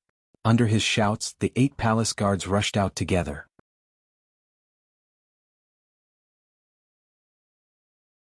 At this moment, Lei Chuan, who was in charge of receiving them from outside the palace, was also prepared. The moment he saw Daiqin and the other person rush out, he pulled out his sword and slashed towards the palace guard closest to him, who was completely defenseless. As Lei Chuandang made his move, it was like a signal. The dozens of warriors behind him all pulled out their swords and rushed towards different targets. In an instant, blood splashed everywhere and the palace became a mess. "Let's go." Thorgen quickly pulled Daiqin back to Lei Chuandang's side and took a sword from him, holding it horizontally in front of him as he yelled. Lei Chuandang didn't need Thorgen to say anything to know that they couldn't stay here any longer. Because in his vision, there were already countless guards rushing towards them. He slashed forward with his sword and pushed back a palace guard. At the same time, he shouted to all his subordinates, "Retreat, kill a path of blood. Go." The dozens of warriors said in unison. Then they turned around and retreated according to the path they came from. At this moment, not only in the courtyard but also at the 3 gates of the palace, it was already a mess. Along the way, Lei Chuandang's group had more than 100 brothers at the gates of the top 3 academies. There were exactly 60 people at each intersection. When chaos broke out in the palace, these 180 warriors immediately pulled out their blades and slashed at the palace guards beside them. Taking advantage of the chaos, Lei Chuan and his men charged out of the courtyard and arrived in front of the first gate. They met up with the soldiers of the 5-star army and continued to charge out. With every step they took, someone would fall beside them. With every step they took, there would be a palace guard who would be killed by a blade. What are you waiting for? Hurry up and chase after them. Seeing that Dai Qin still hadn't arrived in front of him, Harden Barter felt that something was wrong. With a face full of anger, he yelled at Tushi and Zhenzhou who were standing at the two sides. Yes. The two generals seemed to have just woken up. They replied loudly and prepared to leave. Wait. Harden Barter's yell caused the two to involuntarily stop. What did Dai Qin just say? He said that the 5-star army disguised themselves as Kazakh cavalry and already infiltrated the city? Doesn't this mean that the city is no longer safe? You two don't need to chase anymore. This king will give you the tiger troop talisman. Immediately dispatch the troops and kill all the Kazakh cavalry that just entered the city. Hurry. As he spoke, Harden Barter reached into his pocket and took out 2 tiger troop talismans. He gave them to Tushi and Zhenzhou. The two generals bowed and quickly left after receiving the tiger troop talismans. However, at this moment Harden Barter, who was extremely angry, didn't think too much about it. Even if Dai Qin could betray him, were these two generals really that trustworthy? Were they really that loyal? Battle cries rang out from the palace. The 5-star army soldiers who were already prepared outside the palace seemed to have heard a signal. They all shouted loudly and then rushed over with swords and spears. They quickly opened the palace gates and received Lei Chuandang and the others. At this time, the Turpan soldiers who received the news gathered more and more troops to protect their king. Retreat from here first and regroup with the army at the south gate. We will make a decision then. After Lei Chuandang met up with the soldiers, he immediately gave the order. The group of people quickly left this place. Right after they left, Tushi and Zhenzhou each brought a group of soldiers and appeared here. However, they didn't have the intention to chase after Dai Qin. Instead, they split up and went towards the east and west barracks. Tushi really went to mobilize troops. He was once a defeated general and Harden Barter didn't abandon him. Naturally, he was very loyal and wanted to show off. However, the other general, Zhenzhou, didn't think so. It wasn't that he wasn't loyal enough. On the contrary, he was very loyal. Otherwise, he wouldn't have been chosen by Dai Qin and promoted. Yes, Zhenzhou was the one who was promoted by General Dai Qin. It was because of this that he was greatly affected by what happened in the palace just now. According to his understanding, his benefactor, Dai Qin, was a reasonable person and a person who loved his soldiers. Since even he thought that he would lose this battle, he had no choice but to think about the future. Everyone was afraid of death, not to mention a meaningless death. Zhenzhou was also afraid of death. However, if it was on the battlefield and his skills were inferior, he would die without regrets. However, if he were to die in such a muddle-headed manner, and even be scolded after his death, such a death was not something he wanted to see. Gejiner's footsteps became slower and slower as he walked towards the east camp. After hurriedly passing through 2 more streets, he suddenly stopped and looked at his most trusted bodyguard beside him and asked, Are you afraid of death?" The soldier was stunned by this question. After a moment of hesitation, he immediately shook his head. "General, I'm not afraid of death." "Good, then I'll give you a mission. Go quickly." Lei Chuandang and his group had already retreated to the south gate under the protection of the 5-star army cavalry. There were soldiers of the new army everywhere. Retreating here also meant that they were safe. Suhi saw how embarrassed they were and knew that persuasion wouldn't work. He shook his head and said, "It seems that your mission has failed. Since it's like this, then we can only fight. General Dai Qin, this time you have nothing to say." Dai Qin's face was red. He wanted to say something, but the matter of persuading the king had already failed. In order to protect him, he had also lost dozens of 5-star army brothers. At this moment he really didn't know what to say. Sometimes silence was a kind of silent agreement. General Su, he nodded. "Good, since it's like this, immediately use the radio to contact the 4th Army Regiment outside the north gate. Tell them to prepare to bombard the gate and kill our way into the city. When the time comes, we'll kill our way to the north and south." "Yes, sir." After hearing Suhi's order, the soldiers immediately responded loudly and turned to leave the tent. At this moment, the tent flap opened and a messenger walked in. He looked at Suhi and saluted, then said loudly, "General, there's a Turpan soldier outside the tent. He says he's Genjil's soldier and has important matters to discuss with General Daiqin. Genjil's soldier, why don't you let him in? Daiqin said as he looked at Su-hee with a pleading expression. Su-hee also wanted to see what this person wanted. He nodded and said, okay, let him in. Soon, under the guidance of the messenger, a soldier wearing a Turpan uniform walked into the tent. He first looked around and after seeing General Daiqin, he knelt down and said, General, our general invites you to his camp. He says he has important matters to discuss.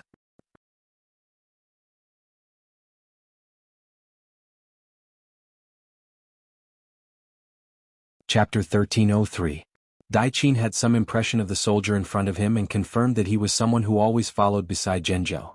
After confirming his identity and knowing that he wanted to meet him, Daiqin quickly made a decision. He had already made his intentions very clear in the main hall just now, and Genjo was also present at that time. He already knew of his opinion and now he still wanted to meet him. What was the meaning of this? Could it be that he agreed with his opinion? Did he call me over this time just to discuss something related to this matter? In just a few breaths of time, Daiqin thought of many things and decided to take the risk. But just as he was about to nod his head, Su-hee had already answered for him, no, General Daiqin won't go. Who knows if your general is trying to trick us? Right, you can't go. It's too dangerous. Su-hee's words attracted everyone's agreement. This wasn't to say that everyone was trying to curry favor with him because of his high position, but this was what everyone truly thought. No, I should go. Just when everyone was disagreeing, Daiqin opened his mouth with a determined look on his face. As if he was afraid that others would misunderstand or disagree, Daiqin explained, this General Genjel is different from the others. He was personally promoted by me and I know his personality well.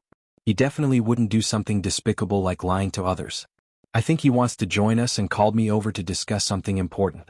Now that I'm no longer around, the military authority of the East and West armies will definitely be given to these people. This is an army of tens of thousands. In order for these people to join the 5-star army, I think this risk is worth taking. Daiqin looked at Su-hee as he spoke, his expression unwavering. Since he had already decided to stop the war and give more soldiers and civilians a way out, then he had to finish the good deed. Even if he had to die, he wouldn't hesitate. Since he had already taken the risk, Su-hee originally didn't want to agree. After all, Daiqin was still of great use. There were 300,000 civilians and 100,000 soldiers in Furukashi City. It was impossible to kill them all. In the end, to pacify these people, the local general had to do the work. No matter if it was in terms of experience or influence, Daiqin was the best choice to settle these problems. Once something happened to him, a lot of things would be difficult to do. This was also why Yang Qindong ordered the CIA to spend a lot of effort to control Daiqin's family. From the looks of it, the effect was excellent. Not only was this person worried about the safety of his family, but he was also worried about the safety of the soldiers and civilians in the city. That was why he agreed to work for him. At this time, if something were to happen, wouldn't all their previous work be for nothing? At the same time, Su-hee knew that Daiqin's words made sense. If Genjo really wanted to surrender, it would be a pity to give up this opportunity. This meant that not only would they not have the cooperation of tens of thousands of soldiers, they would also have to face tens of thousands more enemies. The difference between the two was too great.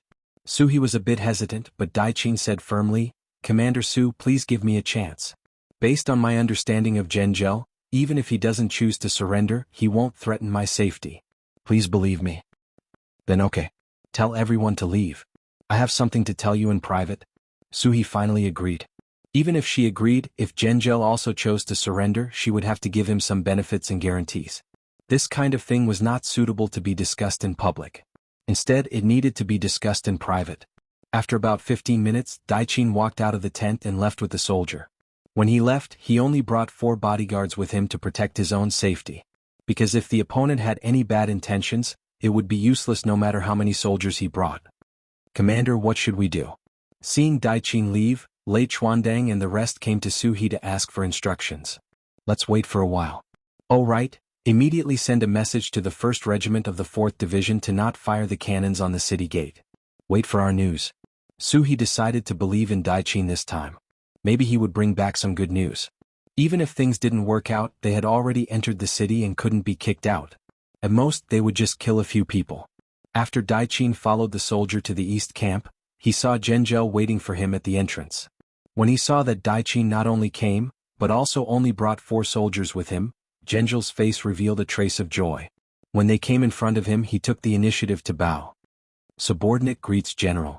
From Genjil's greeting, one could see his attitude. To this, Daiqin also said emotionally, "General, please rise." "Thank you, General."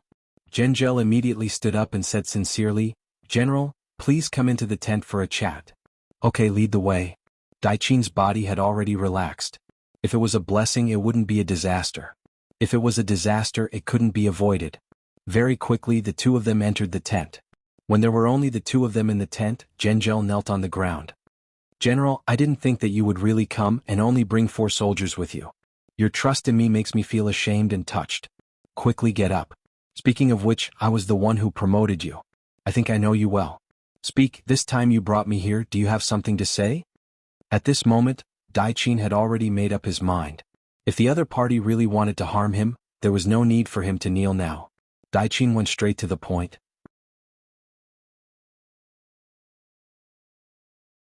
Genjil, who got up, didn't say anything. It was obvious that he was still thinking about how to start. After waiting for a while, Genjil still didn't speak. Daiqin knew that he had to say something to increase the stakes. He said, "Okay, if you have something to say, then say it quickly. To be honest, the 5-star army didn't agree to you coming here. If you don't go back for a long time, I'm afraid that something will happen. At that time it will be very bad for you." Genjil, who was still hesitating, didn't dare to hesitate anymore. He opened his mouth and said, "General, did the 5-star army really enter the city?" Finally they came to the main topic. Daiqin didn't hide anything and said, "That's right. They destroyed the 100,000 Kazakh cavalry and disguised themselves as them to enter the city. Now they have already taken over the south gate. We can't beat them away." What? The 100,000 Kazakh army was defeated? It was the first time he heard this news. After hearing it, Genjil's face changed. Speaking of which, the 100,000 reinforcements were the hope of Turpan turning the situation around. He didn't think that even this hope would be destroyed. It seemed that he didn't have any other choice. "Yes, I've already seen General Kelly. Think about it, even he has become a captive of the 5-star army, the fate of the 100,000 reinforcements can be imagined." Daiqin nodded his head heavily, giving a clear answer on this point. After knowing the truth, Genjil knew that the situation had changed. He was even more glad for his decision. Of course, he was also grateful to Daiqin. He originally thought that if he sent out an invitation, Daiqin wouldn't dare to come. If that was the case, then he didn't have any other choice. The only thing he could do was to listen to the king's orders and send out troops. But now, since Daiqin came, he obviously had another choice. "General, what do you think I should do next?" Although his question was a little vague, his words already expressed his thoughts. Daiqin was relieved after hearing it. "Genjil, I've already reported your situation to the new army commander of the 5-star army. He arranged it like this." At this moment, Tushi was mobilizing troops in the west camp. Holding the military seal given by King Harden Barter, he now had control over 70,000 troops. Originally, he had an army of 160,000. Other than the 5,000 outside the north and south gates, 10,000 inside the city, and 70,000 in the east camp, the 70,000 in his hands were the most important. When he thought about having such an important military power, General Tushi was very happy. He thought that his chance to show off had come. The opportunity to lose the Battle of Ayla Mountain Pass would also appear. But what he didn't expect was that this happiness didn't last for too long. It was interrupted when a scout entered the tent and reported, "General, the latest news, Genjil surrendered to the 5-star army and sent people to open the north gate. Right now, the 5-star army outside the north gate has already entered the city. A portion of the cavalry is already charging towards our west camp." The scout knelt on the ground and reported anxiously. General Tushi, who was originally happy and wanted to make a big contribution, heard the news and his expression changed greatly. Genjil's surrender was tantamount to completely overturning the balance of strength on the battlefield, making it difficult for him to see any hope of victory. Now in Firlai City, the enemy had occupied 3 of the 4 cities. Only his west gate was still in his hands. He absolutely couldn't lose it. He couldn't afford to lose it. Like this, let the soldiers withdraw their forces and guard the gate. Don't worry about other places. If anyone wants to approach the west gate, just shoot them with bows and arrows. Also, immediately mobilize a group of troops. I'm going to the palace to pick up His Majesty and leave here immediately. After quickly making a decision, Tushi took a group of 2,000 elite cavalry and went straight to the palace from the west gate. He found King Hardenbarter, who was still sitting there and waiting for news. Time was of the essence. After Tushi saw King Harden, he knelt on the ground and gave a brief introduction of the situation. Then he said loudly, "Your Majesty, Firlice City is no longer safe. For your Majesty's safety, please follow me out of the city to take refuge."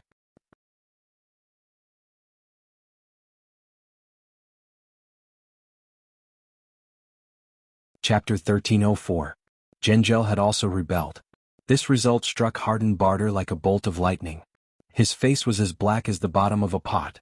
The feeling of being betrayed by his friends and family made him feel like a ball of fire was burning in his heart, and he wanted to vent it. Damn it, they all deserve to die. This king has treated them well. Why did they betray me? General Tushi, why do you think this happened? Hardenbarter, who seemed to be a little neurotic, shouted for a long time. If it was any other time, in the face of the king's anger, Tushi could only kneel at the side and endure. But now time waits for no one. He could tolerate the king's actions, but his enemies wouldn't. If he waited any longer, once the encirclement was completed, it would be impossible for him to escape. Tushi, who was kneeling on the ground, gritted his teeth and finally did something that shouldn't be done by a subject, but it was the most appropriate action. Come, lift His Majesty up and invite His Majesty out of the palace. This order made the cavalrymen who came with Tushi look at each other. They didn't dare to make any excessive moves in front of the crazy king. Instead, the palace guards approved of this order. They quickly rushed forward and lifted Hardenbarter up and rushed out of the palace. Leaving with them were the concubines of the imperial harem, as well as several young princes and princesses. Half an hour after Tushi left, Commander Suhi led a large number of cavalrymen to the temporary palace. But at this time, the palace was empty and the king was nowhere to be seen.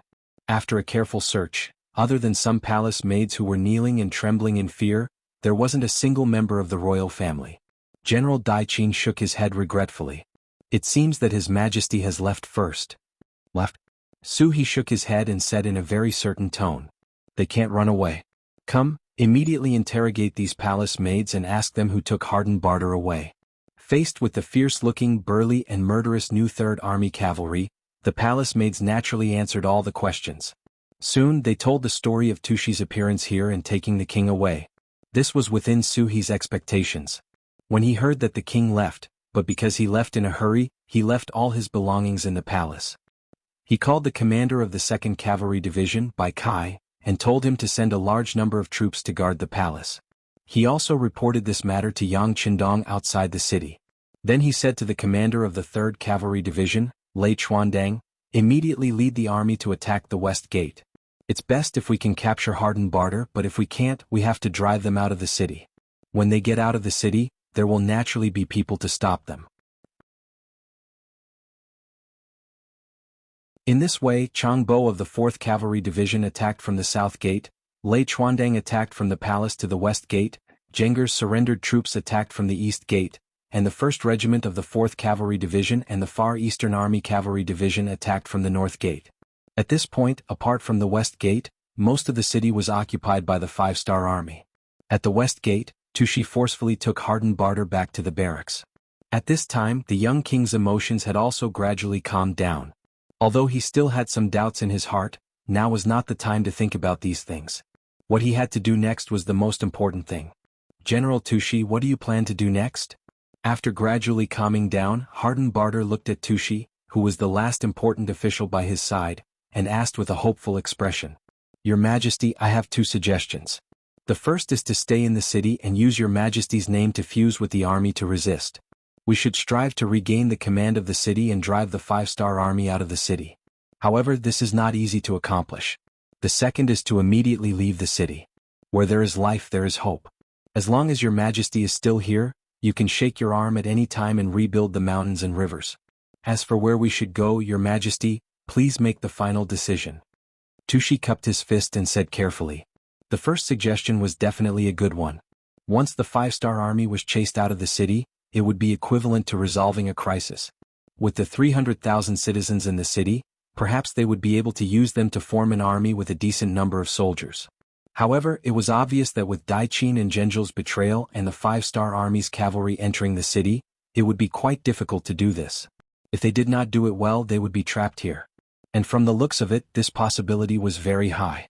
Although the second suggestion was to give up a large number of civilians and even soldiers, if they wanted to break out, they couldn't bring too many soldiers. Firstly, they needed to leave people to guard the west gate. Secondly, if they had too many people, they would be a big target. The chances of them being discovered and caught would also be very high.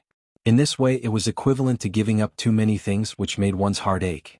However, by doing this, they would be able to stay away from danger, and the chances of them rising would also be very high. After a moment of hesitation, Hardenbarter was worthy of being an ambitious king. He quickly made the decision to leave the city like a gecko cutting off its tail. Let's leave the city. Just like the general said, where there is life, there is hope. How about this, you go and make the arrangements. We don't need to bring too many cavalrymen, only 5,000 elite cavalrymen will be enough.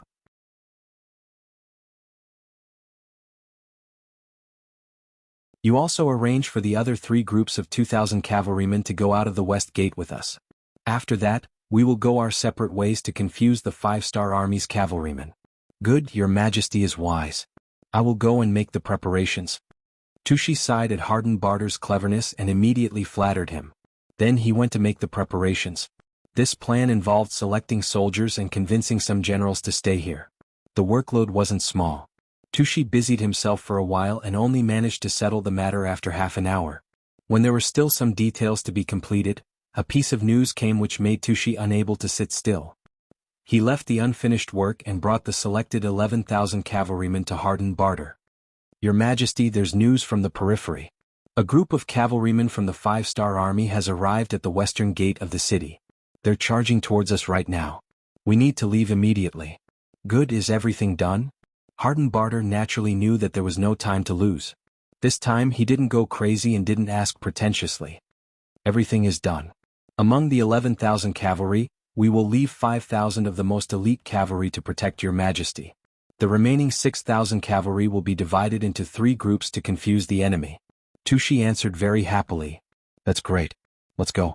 General Tushi, this king didn't misjudge you. Once this king returns here in the future, there will be many benefits for you.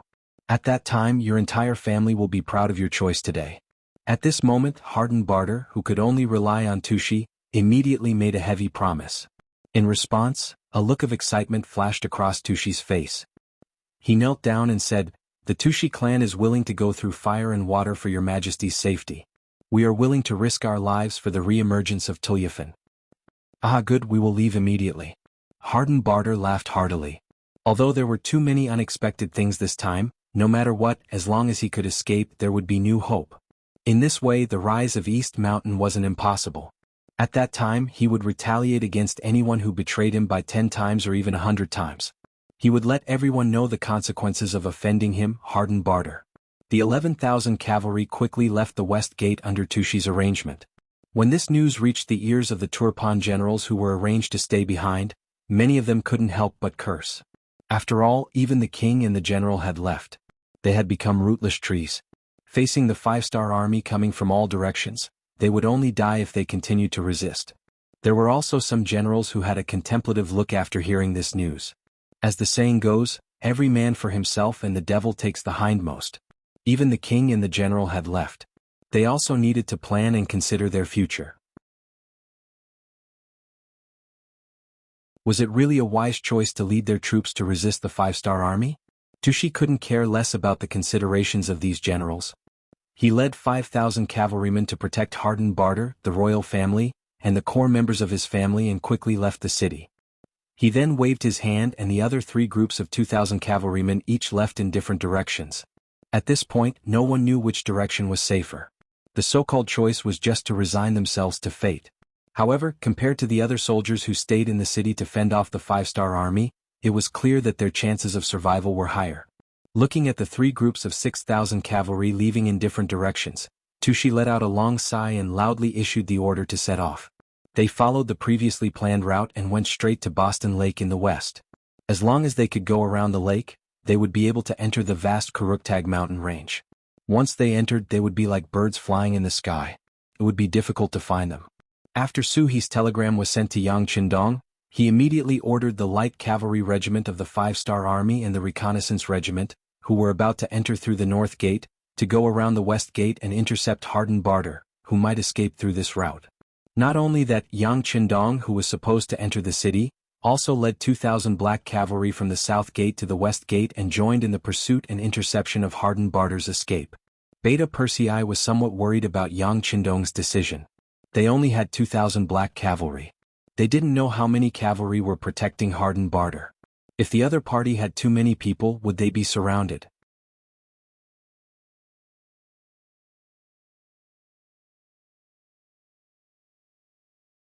Chapter 1305.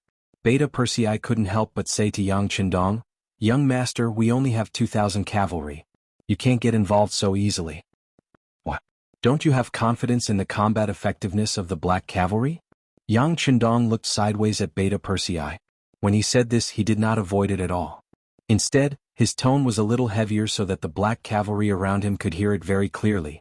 At that moment, after the voice was heard, the black cavalry stared at Beta Persei with an unfriendly look.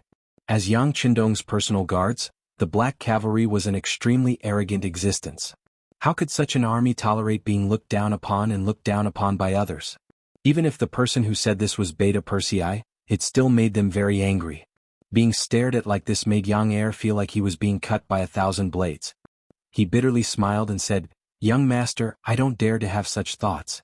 I just think that for safety reasons we can transfer some cavalry to complete this mission with us. For example, the 5th Regiment of the 1st Cavalry Division that hasn't entered the city yet. After all, one more person means one more force." With such an explanation, the murderous gazes became less fierce. Beta Persei could not help but wipe the cold sweat off his forehead.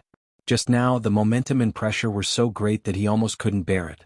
Yang Qindong naturally understood Beta Persei and knew that this was also for his own safety.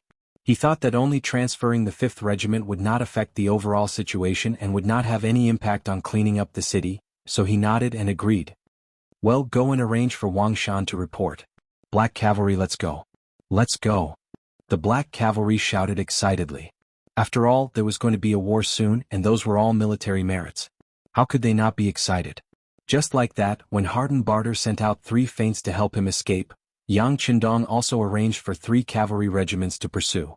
As for whether they could catch up or not, that would depend on luck. In the end, it was clear that hardened Barter's luck was not good. After receiving the order, the scouting group, the light cavalry group, and the 5th World Cavalry Regiment found the 3 feint armies outside the west side of the city, a total of 6,000 cavalry. They easily killed over 1,000 people and learned that hardened Barter had escaped with 5,000 cavalry. They reported this to Yang Qindong. The black cavalry's equipment was too heavy. In terms of speed, they were far slower than the other 3 cavalry units. That was why Yang Qindong had received this information before he even reached the battlefield. Afterward, he asked someone to bring him a map. After observing it for a while, his eyes fell on Boston Lake. In his opinion, if he was hardened Barter, he would definitely choose to go around the lake. This was the best route. "Come on, change direction. Don't go to the west gate, go to the lake. At the same time, send out cavalry scouts to expand the search area." At this moment, hardened Barter naturally didn't know that the 3 cavalry units he sent out had been taken down. He didn't have a transcendental communication device like a radio station in his hands. Right now he was still walking around in the dark. It wasn't exactly casual. They still had a goal, and that was to go around Boston Lake. It was just that this lake was not small. They had already walked for more than 3 hours, but they were only halfway there. This was also because there were too many people holding them back. For example, the concubines of the royal family. They were women and weren't good at riding horses. At this moment they were sitting in several carriages. Because of their presence, the speed of the team naturally slowed down. In this regard, Tushi was naturally anxious in his heart, but he didn't dare to say anything disrespectful. Not only were there concubines in the carriages, but there were also 3 little princes and 2 little princesses. They were existences that he couldn't afford to offend. The team walked like this, neither fast nor slow. But it seemed that good people were blessed by the heavens. They didn't encounter any enemies along the way. Seeing that the sky was already dark, they had already completed 4/5 of their goal of going around Boston Lake. It seemed that victory was in front of them. "General Tushi, it's getting late. Should we find a place to rest? After all, we have been on the road for more than half a day. Everyone is a little tired." Hardened Barter, who insisted on riding on the horse and didn't sit in the carriage, asked with a face full of sweat. After all, he was a king. Staying in the palace every day and neglecting his training, he suddenly rushed for a few hours. Now he could only feel a tearing pain in the muscles of his legs. If it was not for the face of the king, he would have crawled into the carriage to enjoy the massage and care of the concubines. Naturally, Tushi had already seen Hardenbarter's performance on the horse. He had thought more than once about whether he should remind the king to get into the carriage to rest. However, considering that this might embarrass the king, it would not look good on his face, so he endured it. Now that he heard the king's words, he knew that the other party really couldn't endure it anymore. Considering that they didn't see the cavalry of the 5-star army chasing after them, there shouldn't be any problems. Tushi nodded and agreed. Okay, then we will stop and rest. Your Majesty, you also know that we haven't completely escaped to a safe place yet. Hardenbarter just wanted to rest. As for when they would set off, he didn't care.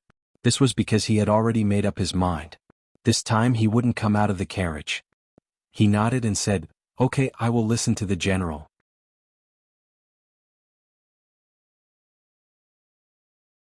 Just like this, before they completely escaped from the dangerous area, the group stopped. This action also destroyed Hardenbarter's last hope and possibility of escaping. At this moment, Yang Qindong's 2,000 black cavalry were walking in a valley 30 li away. The cavalry outpost he sent was less than 10 li away from Hardenbarter. Even if that was the case, it would be extremely difficult to discover the other party in the pitch-black night. However, as the ruler of a country, Hardenbarter was not used to eating dry food and insisted on making a fire to eat hot food. As a result, the bonfire was dazzling and bright in the dark night. It was because of the fire that the outpost of the black cavalry discovered them. They quickly sent someone to report to the main force behind. "There's a bonfire in a carriage?" Yang Qindong's eyes lit up when he heard the news from the outpost of the black cavalry. Although it wasn't very accurate, it still made him excited. If it was just an ordinary cavalry, there shouldn't be a carriage accompanying them. Since it appeared, it was very likely that it was their target. Considering that Hardenbarter had sent a total of 3 feints and they had all fallen into his hands, the last remaining cavalry was very likely the final target. "Young master, this new discovery is very likely our target." Beta Persei's reaction wasn't slow. He thought for a while and smiled. "Yes, the possibility is very high. But whether it is or not, since we have encountered them, they can't escape. Pass down the order. 500 people in a group and surround them from all sides." Yang Qindong also smiled and gave the order. At that moment, first Captain Qiuvi was in a group, second Captain Dao Xiao was in a group, Beta Persei was in a group, and Yang Qindong was in a group with Deputy Captain Ba Daojiang in a group. The 2,000 black cavalry split into 4 groups and headed straight for the lakeside, forming an encirclement that wrapped around Hardenbarter's end. The 2,000 well-trained black cavalry were not very fast. Since their target had stopped moving, they had too much time to surround him. Because they weren't fast, they didn't make the slightest sound when they moved. After a few hours, a red light appeared on the horizon. When the sky was about to brighten, they had completely surrounded Hardenbarter. When the sky was about to brighten, General Tushi walked out of the barracks in a suit of armor. Then there were continuous shouts. The 5,000 black cavalry got up one after another and began to prepare breakfast before leaving. But at this moment, a sentry on the periphery ran over in a panic and knelt in front of Tushi. General, something bad has happened, something bad has happened." "Why are you so panicked?" Tushi's heart skipped a beat. For some reason, his heart began to beat faster, but in order to stabilize the morale of the army, he didn't show the slightest abnormality on his face.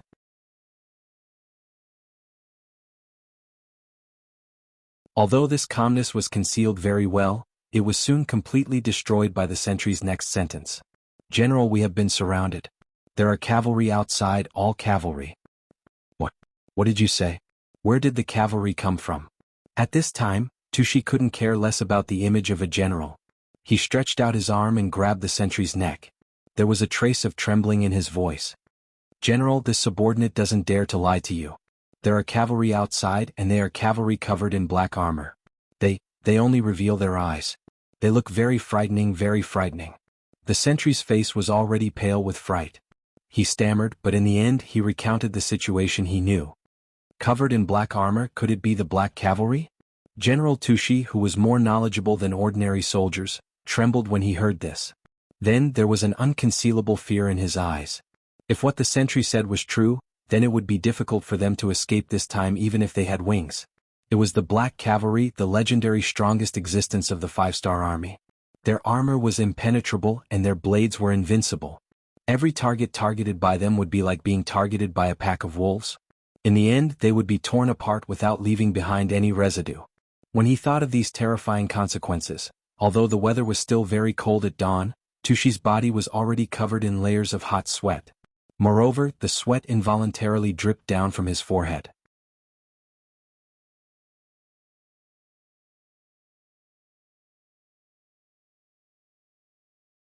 Chapter 1306. What happened in the camp also alarmed Hardened Barter, who was still resting in the carriage. He sent a guard to ask what happened. Tushi came to the carriage with a pale face and reported through the curtain. "Your Majesty, something bad has happened. We have been discovered and surrounded. It seems to be Bugnam of Gojoseon's Black Cavalry." "What? Surrounded? Black Cavalry?" Hardened Barter's voice was trembling when he said these words. Obviously he was also frightened by this news.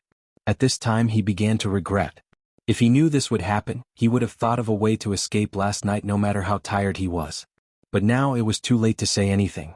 Thinking that once they were caught by the five-star army, they would suffer a fate worse than death. Hardened Barter grabbed the Tushi general's arm as if he was grasping at a life-saving straw. "Can we break out of the encirclement?" Tushi wanted to say that it was impossible. This time they were facing the Black Cavalry, the most powerful existence in the five-star army. But after seeing Hardened Barter's hopeful eyes, he endured and didn't say the worst result. Instead, he swallowed his saliva and said, "No matter what, this minister will do his best." Good. Hardened Barter didn't know that Tushi was being perfunctory. He said with some excitement, "Then I will leave everything to General Tushi. Don't worry, as long as this king can break out of the encirclement, I will take good care of your family." This was to let Tushi stay behind to cover the retreat. This also showed Hardened Barter's selfish side. In his eyes, his own safety was always the most important. As for others, they could be sacrificed at any time. If the king wanted the minister to die, the minister had no choice but to die. Tushi had no other choice but to nod heavily. "Your Majesty, please rest assured, this minister will do his best to delay them." The next step was simple. Tushi led 3,000 cavalry to fight against 2,000 Black Cavalry. Under the protection of the remaining 2,000 cavalry, Hardened Barter led a group of royal family members to break out of the encirclement, trying to kill their way out. As long as Hardened Barter didn't die, the Turpan kingdom wouldn't be considered dead. There was still hope. The Black Knight Dragon Guards that were slowly approaching from the periphery did not immediately launch an attack. It was as if they were playing a game of eagle catching chicks, constantly shrinking the encirclement. The Black Cavalry was fully clad in black armor. Even their war horses were covered in black armor. Only their eyes were exposed. They gave off a very eerie and terrifying feeling. The sky was already bright, and when their line of sight wasn't obstructed, the appearance of the invincible Black Army was a great deterrent to the Turkopan cavalry.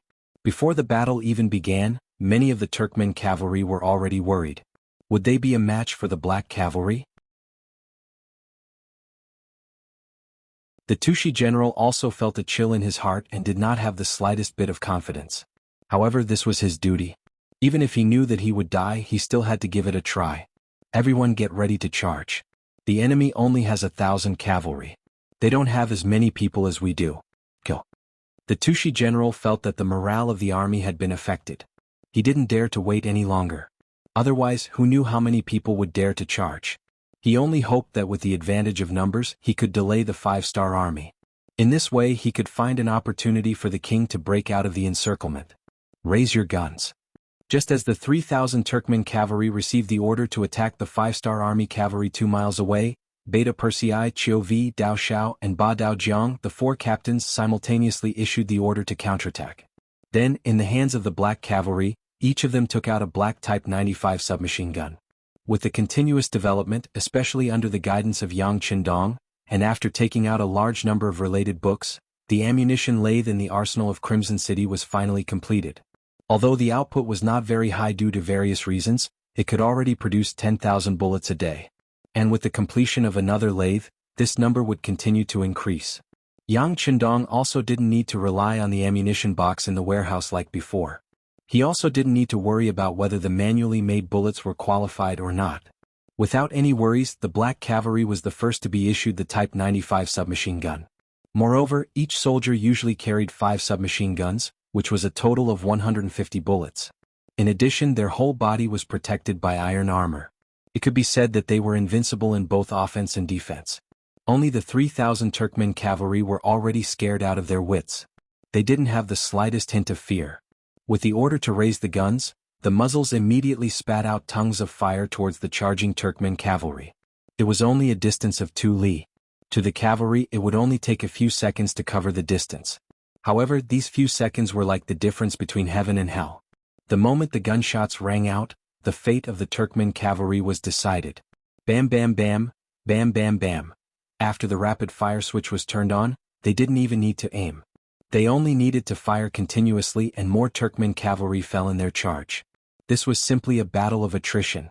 No, it should be said that this was a massacre. Under the clash of cold weapons and high-grade firearms, the 3,000 Turkmen cavalry were like moths to a flame. They fell to the ground, charged again and fell to the ground again. In just a few seconds the battlefield beside Boston Lake was covered in blood.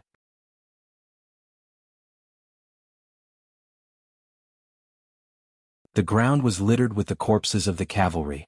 Among them was the Tushi general. The general, who still wanted to risk his life, was unfortunately hit by the first batch of bullets. Then he was devoured by the endless sea of bullets. We surrender. There were still 1,000 Turkmen cavalry. When they saw so many of their comrades fall in the blink of an eye, their hearts finally collapsed. No one wanted to die, let alone die in such a meaningless charge. Immediately, those who were still alive jumped off their war horses, threw down the sabers in their hands and knelt on the ground. It was a scene of black crows and crows. Yang Qindong, who had been watching this scene like a bystander, shook his head lightly. Everything was within his expectations. He waved his hand lightly and said to the second company leader, Dao Xiao, I'll leave this place to you guys. The rest of you continue the pursuit. Although they said they were going to continue the pursuit, they only ran for 5 stars and surrounded the Turfan group that was still moving slowly with more than a dozen carriages. When the gunshots rang out, the sound of firecrackers rang out continuously. Harden Barter, who was sitting in the carriage, knew that it was over. He wasn't naive enough to think that someone would set off firecrackers here to welcome him. If that wasn't the case, then there was only one possibility. The sound just now wasn't firecrackers but the sound of gunfire. He had long heard that the 5-star army possessed the most powerful firearms. He had also seen the power of the cannons. However, he did not expect that even the firearms were so powerful. Now that he was surrounded again, Harden Barter, who had nowhere to go, finally walked out of the largest carriage. What he saw was a group of 5-star army cavalry in black clothes and black armor. On his side, most of the 2,000 cavalrymen who were protecting them had already dismounted. They threw down their weapons and obediently squatted on the ground. Only less than 200 cavalrymen and 5 palace guards were still standing with swords in their hands. They were dutiful and loyal, but looking at their trembling bodies and arms, it could be seen that they were quite afraid at this moment. 3,000 cavalrymen, they couldn't even hold on for a minute. If they didn't die, they would surrender. How long could they hold on for? The scene in front of him made Harden Barter, who wanted to be tough, lose his confidence. When he saw Yang Qindong in the black cavalry, who was the only one wearing a golden battle robe, Harden Barter suddenly knelt on the ground. Great Bugnam of Gojoseon, I surrender. In the end, Harden Barter chose to surrender. Surrounded on all sides, he had no other choice. The battlefield suddenly became very quiet. Except for the sound of the wind from Boston Lake, no other sounds could be heard.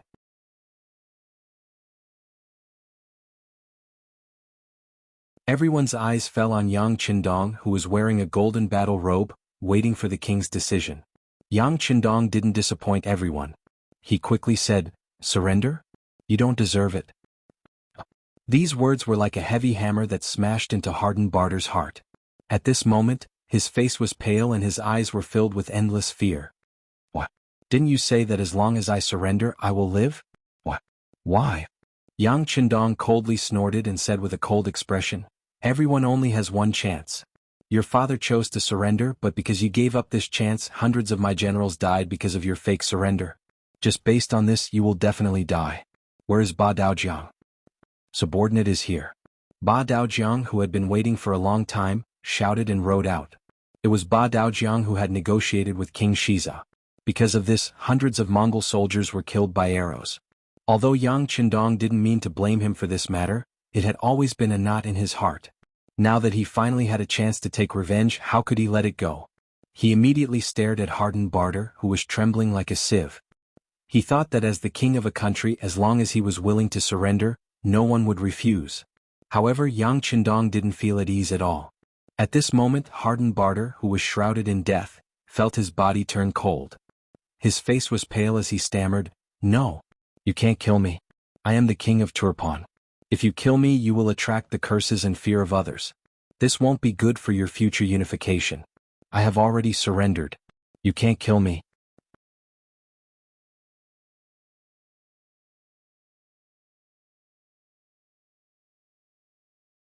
Chapter 1307. No benefits?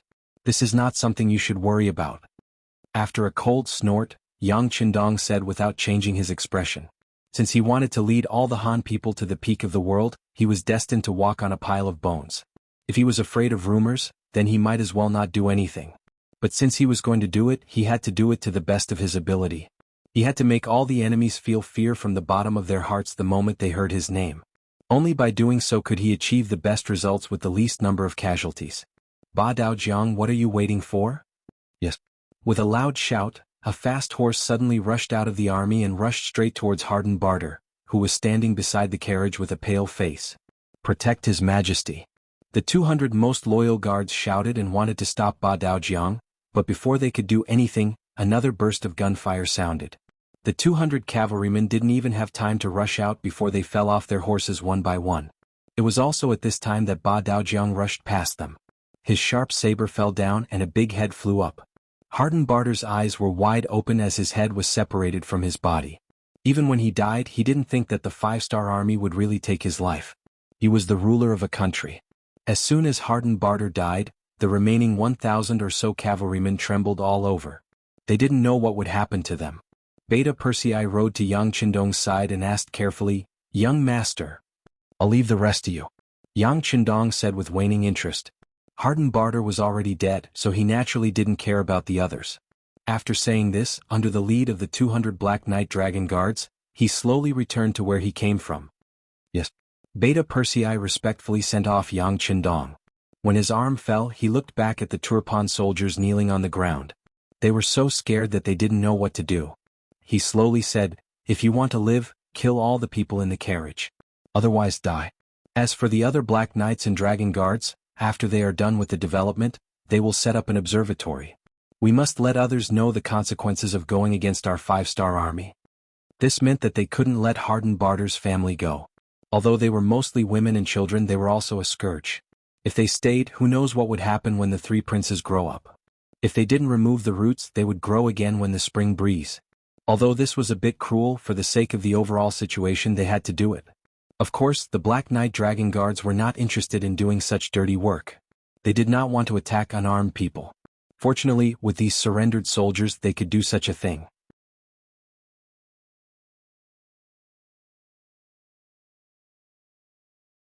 They could also use them as proof of their allegiance to seize the right to live. Hardened Barter was dead, so his family naturally didn't pose any threat. In order to survive, the more than 1,000 cavalrymen pounced on the carriages like a pack of wolves. Then another massacre took place. Yang Qindong, who had already gone far away, had a cold expression on his face. He didn't know if what he was doing was right or wrong. Sometimes he would be soft-hearted. But when he thought about how if it wasn't for his appearance, the Han people would first be enslaved by the Jianghu slaves hundreds of years later and become low-class people like slaves, then they would have to face the invasion of the Western powers, especially the invasion of the Japanese, who knew how many innocent people were killed. In contrast, in order to prevent the Han people from being enslaved and bullied, he was willing to be a villain and a demon king. "Forget it, if I don't go to hell, who will? If there is karma, then come at me." Yang Qindong muttered in his heart as he rode away. Next to Boston Lake, statues were soon erected. Not only were there heads of women and children, but even the head of King Hardened Barter was among them. When the news spread out, it immediately caused an uproar. Countless people were furious and scolded the 5-star army for being too cruel. At the same time, they were also worried about their future. If they didn't surrender, would they have the same ending? After setting up the statues, Beta Persei said to the surviving Turpan cavalrymen, "This is what you did, it has nothing to do with our 5-star army, do you understand?" Yes, we killed these people. The captives who survived with great difficulty immediately knelt on the ground and swore. They had already taken that step and had no other choice. Very good. Beta Persei nodded in satisfaction. Although it was more or less a lie, these people really weren't killed by them. This was the truth. Hardenbarter was dead. With the help of Daiqin and Thorjen, the city was quickly breached by the 5-star army and public security began to stabilize. The granaries were opened and the people could go home. For a time, the people on the streets were grateful to the 5-star army and Bugnam of Gojoseon. To the commoners, whoever allowed them to survive was their benefactor. As for the people who were loyal to the king in the face of life and death, how many of them could be Wenqianxiang? The news that Hardenbarter died next to Boston Lake was quickly spread. This was naturally Yang Qindong's idea. He didn't need to hide anything, and since he did it, he wasn't afraid of others talking about it. At the same time, he also wanted to see how Daiqin and Zhenzhou would perform. When the news came, the two generals immediately closed their houses and didn't come out.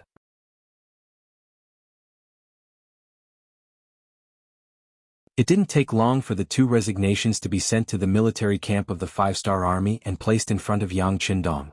Young master, you don't know what's good for you. Beta Persei's eyes flashed with anger when he saw that Daiqin and Zhenzhou chose to resign from their current positions and would rather be a normal person than work for the 5-star army and Yang Xie. In Beta Persei's eyes, it was their fortune that the young master was willing to use them. Now that he publicly refused, he didn't want face. It had to be said that at this moment, in Beta Persei's eyes, Yang Qindong's wishes were the most important. This was because he went from not being able to eat or sleep well to where he was today. And all of this was brought to him by Yang Qindong. He was his benefactor in this life. In comparison, Yang Qindong wasn't angry. Instead, he looked at the two resignations with satisfaction and said, "Not bad, these two are loyal and can be used. How about this, order all the 5-star army soldiers in the city to retreat to the outer city." Outside Daiqin's house, Yang Qindong had already changed into a green robe. Beside him was the black cavalry. They didn't wear armor but only ordinary people's clothes. They just stood there like this, waiting for the master of the house to appear. Not long later the house door opened.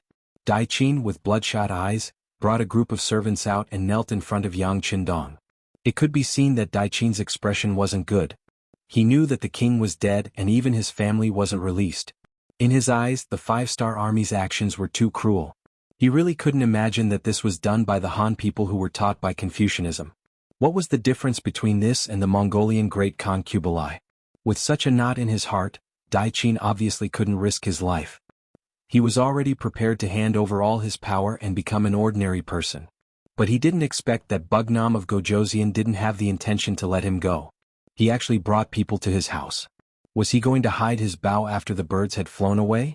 With such doubts and with the determination to die, Daiqin led a group of people in the mansion to kneel in front of Yang Qindong, putting on a look of absolute determination. Take the people away. With regards to Daiqin's actions, Yang Qindong didn't care at all. His face didn't show any expression, and after saying this sentence, he turned around and left. Very quickly, two black cavalry walked up and carried Daiqin, letting him follow in the group. As for his family members who were kneeling on the street, no one cared about them. Daiqin didn't know what they were going to do.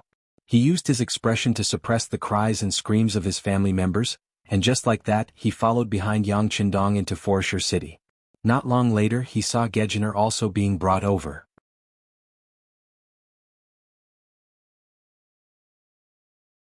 He was also alone and was sent into the group. The two of them walked together and quickly exchanged glances. After seeing the confusion in each other's eyes, they simply let go of the doubts in their hearts and followed behind Yang Qindong.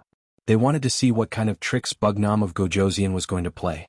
The outer city was already occupied by the 5-star army, but the soldiers in the inner city had already retreated. The security of the inner city also fell into chaos because of this. Although they didn't know why the 5-star army retreated, but to many people, there was no order and law in the inner city, and this gave some people an opportunity. This was especially true for those who were lazy and gluttonous. They saw an opportunity and hope. A city without order and law, a city without supervision, caused the evilest nature in people's hearts to be exposed. When Yang Qindong and his group entered the inner city, they could see smashing and looting happening everywhere. On the streets, it was common to see people fighting to death and being crippled. A person from a rich family or a merchant became the main target of looting. Some young girls also became the existence of delicious cakes, attracting countless people's attention and looting. After just walking through one street, they saw over a dozen commoners lying on the ground in pools of blood. They saw 2 shops being smashed and burned. They saw 3 women being openly carried on the shoulders of evil men as they left while laughing loudly. If it wasn't for the fact that Yang Qindong and his group had too many people, and that they were all valiant, their embroidered clothes would have become the target of looting.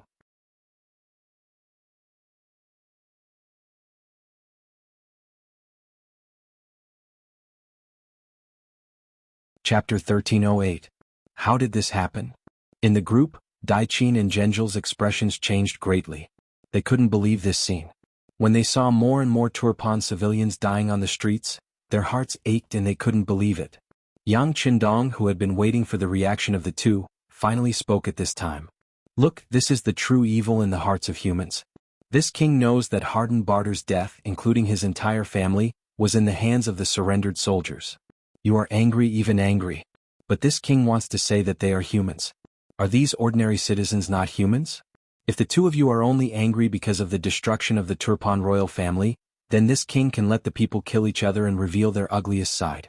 This way, it won't be long before this Kali city becomes an empty city. Is this what you, who claim to be good officials for the people, want to see? This question made Dai Qin and Zhenjiao speechless. They finally understood what Yang Qindong meant. If they didn't submit, then he would let this matter continue to develop. At that time, all the civilians of Turpan would be destroyed because of the internal strife. As Turpan people, as people who had lived here for generations, both Dai Qin and Zhenjiao didn't want to see such a thing happen. That way they wouldn't be able to face their ancestors and ancestors after death.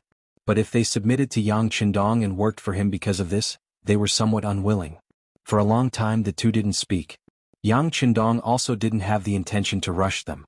There were some things that had to be thought through by others. If he blindly interfered, even if he could be used, it might not be sincere. Since they needed time to think it through, he would give them time. After an unknown period of time, Dai Qin saw another family being robbed by bandits on the street. An old man was stabbed and fell on the street because he chased after the bandits. Dai Qin finally couldn't bear it anymore. Wunan King, we have already surrendered. They are already your people. How can you watch them die and not save them? Dai Qin was angry.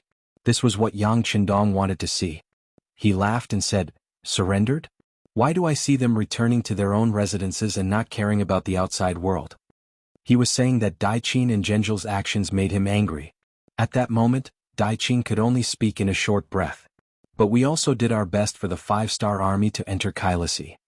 No one will deny your contributions and efforts. But what this prince wants is for you to truly submit to me. Yang Qindong's voice suddenly became stern. These civilians weren't true Han people. If someone started it, they would pick up their weapons and become enemies with the 5-star army. Even so, if one more died, he wouldn't feel the slightest bit of heartache. Only those who truly submitted to Yang Xie were his people. Only then would they receive his care and care. Only then would he have the obligation to protect their rights. Yang Qindong wasn't in a hurry, but Dai Qin and Zhenjiao couldn't do that. If they just stayed in their residences and didn't care about the outside world, maybe they could pretend to be deaf and blind. But since they saw it with their own eyes, they couldn't just ignore it. Bugnam of Gojoseon, we submit. We take back our resignation. We are willing to work for Yang Xie and the 5-star army.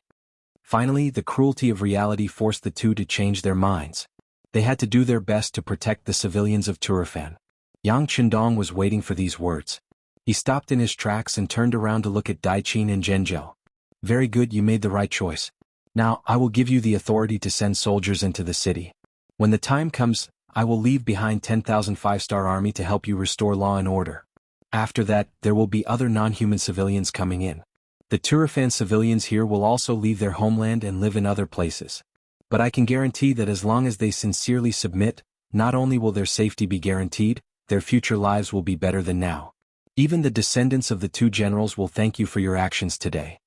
Yang Qindong had never been stingy with his help to the civilians who truly submitted to him. When they went to a new place, they would be given enough land to live on and start a new life.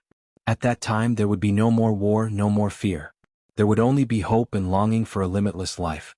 This point was already felt by the countless people who submitted to Yang Xie. After finally convincing Dai Qin and Gejener, Yang Qindong handed over the task of reorganizing the Turpan kingdom to the two of them. Based on the principle of using the barbarians to control the barbarians, no one understood the situation here better than them. Naturally, no one could do a better job than them. Although Turfan was destroyed, Yang Qindong's footsteps would not stop. He brought the 5-star army and continued to move deeper into Ili. His target was the entire world. Just like Yang Xie had the Security Bureau and the Central Intelligence Bureau, Baiming also had the Imperial Secret Service and the East Faction Guards. While Yang Qindong was leading the 5-star army to slaughter in all directions in Ili, shaking the prestige of our Han people, information regarding that place was also being sent back to the hands of Marquis Wuqing Shiheng. Every time he saw the news of the 5-star army winning another battle, Shiheng's face would turn ugly. If not for the fact that he understood Yang Qindong, he would have doubted the authenticity of the news. The Great Ming Dynasty emphasized culture and suppressed martial arts. The status of martial artists was never high.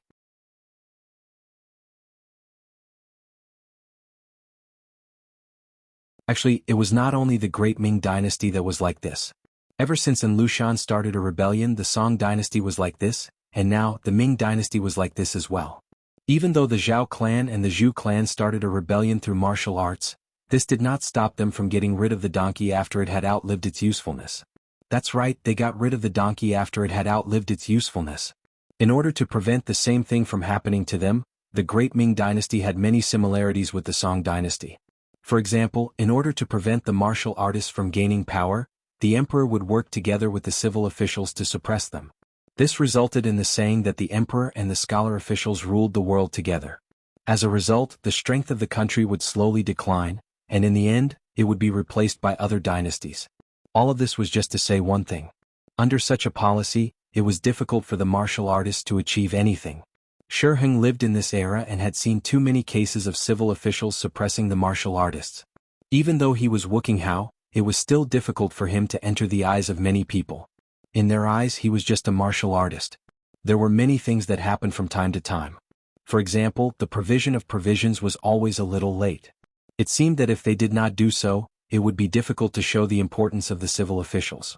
At the Wanquan division, the ration officer once again came to Shiheng to complain about the lack of rations. When he sent people to rush them, they were deliberately making things difficult for them. There were even rumors that they had eaten so much, yet they still hadn't won a single battle, and that they were truly a bunch of trash. Enough. Shiheng sat in the main hall of the residence with an unhappy expression. Marquis will personally report this matter. The provisions will be sent soon. His eyes weren't very big, but they were somewhat sinister as he fiercely glared at the fodder manager. Then he waved his hand indicating for him to leave. The warning in that glance was very obvious. It was probably to tell the provision officer that some words could not be said casually. If he dared to disturb the morale of his troops, he would be punished by military law. After receiving the warning, the fodder officer immediately retreated while trembling. Just as he left, an order was sent out to invite General Fang Dingshan to the residence for a discussion. Not long after, General Fang Dingshan, who was dressed in armor and somewhat travel-worn, arrived at the Wuqing Hao residence. In the study he saw Shiheng waiting for him. "Marquis, you called for me?" When Fang Dingshan saw Shiheng, he greeted him. Then he found a place to sit and drank the cup of warm tea in front of him.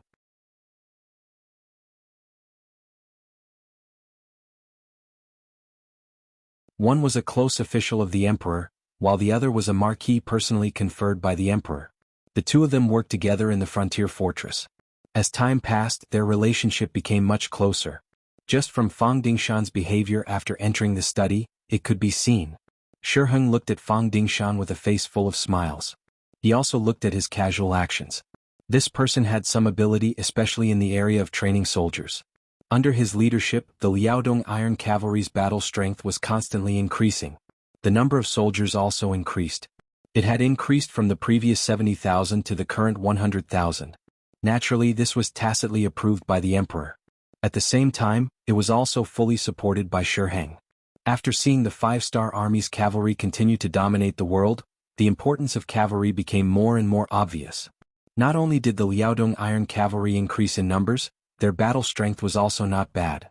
Shiheng went to check on them before. Whether it was their military strength, military discipline, or battle strength, they all shocked him. He had seen with his own eyes a group of 200 Liaodong Iron Cavalry charge into a group of 3,000 infantrymen. When the wooden swords clashed, The wind swept away the clouds and defeated the enemy. With such a strong army, even if they were to face the famous cavalry of the five-star army, they wouldn't be afraid. With this confidence, Shi Heng had called the other party over in the hopes of winning a battle.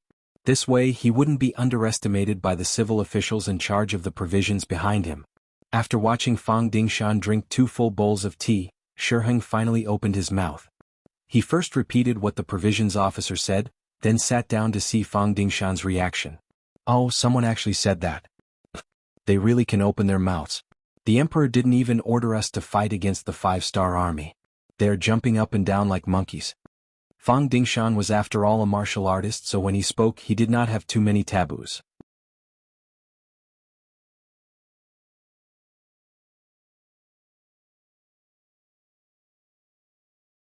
Chapter 1309. That's right. Shi Heng said empathetically, those people in Jingdo are already afraid of the powerful Yang Qindong. Especially after the previous defeat, some people are as timid as mice. They keep telling His Majesty not to provoke Bugnam of Gojoseon. They even say that until now Bugnam of Gojoseon hasn't done anything harmful to the Great Ming. It's really funny when you think about it. They don't make a move because they have too many targets to conquer. They don't have the time to do anything. That's right.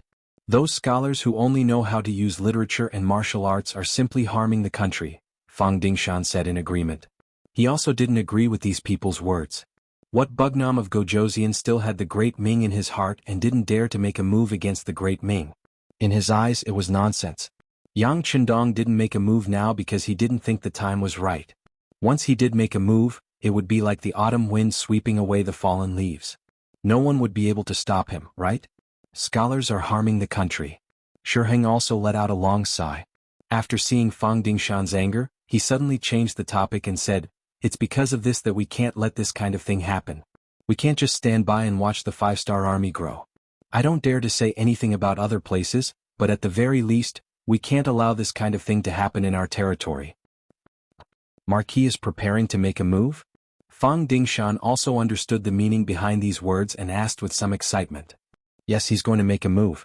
We can't just stand by and watch the five-star army's provisions walk past Tulu City every day and do nothing, Shi Heng said with a righteous expression. Fang Dingshan first nodded in agreement, but then quickly shook his head. But His Majesty didn't give an order. This order was referring to the order to openly attack the five-star army. Speaking of which, ever since they failed to attack the beginning city, Baiming had become much more well-behaved. At the very least, they no longer openly became enemies with the five-star army. In the words of those civil officials, since Bugnam of Gojoseon was so belligerent, then let him fight others. As long as he did not find trouble with Baiming, they would let him do as he pleased.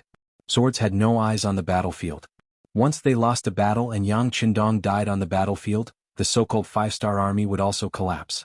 At that time, Baiming would send out troops to suppress them, and they would be able to win the battle. In the end, this was the mentality of an ostrich. Since he couldn't beat them, he placed his hopes on others. Since the five-star army did not take the initiative to provoke the Baiming army, they did not need to make a move. Everyone could live peacefully for a few days. Naturally, Su Yozhen's contribution was not lacking in this.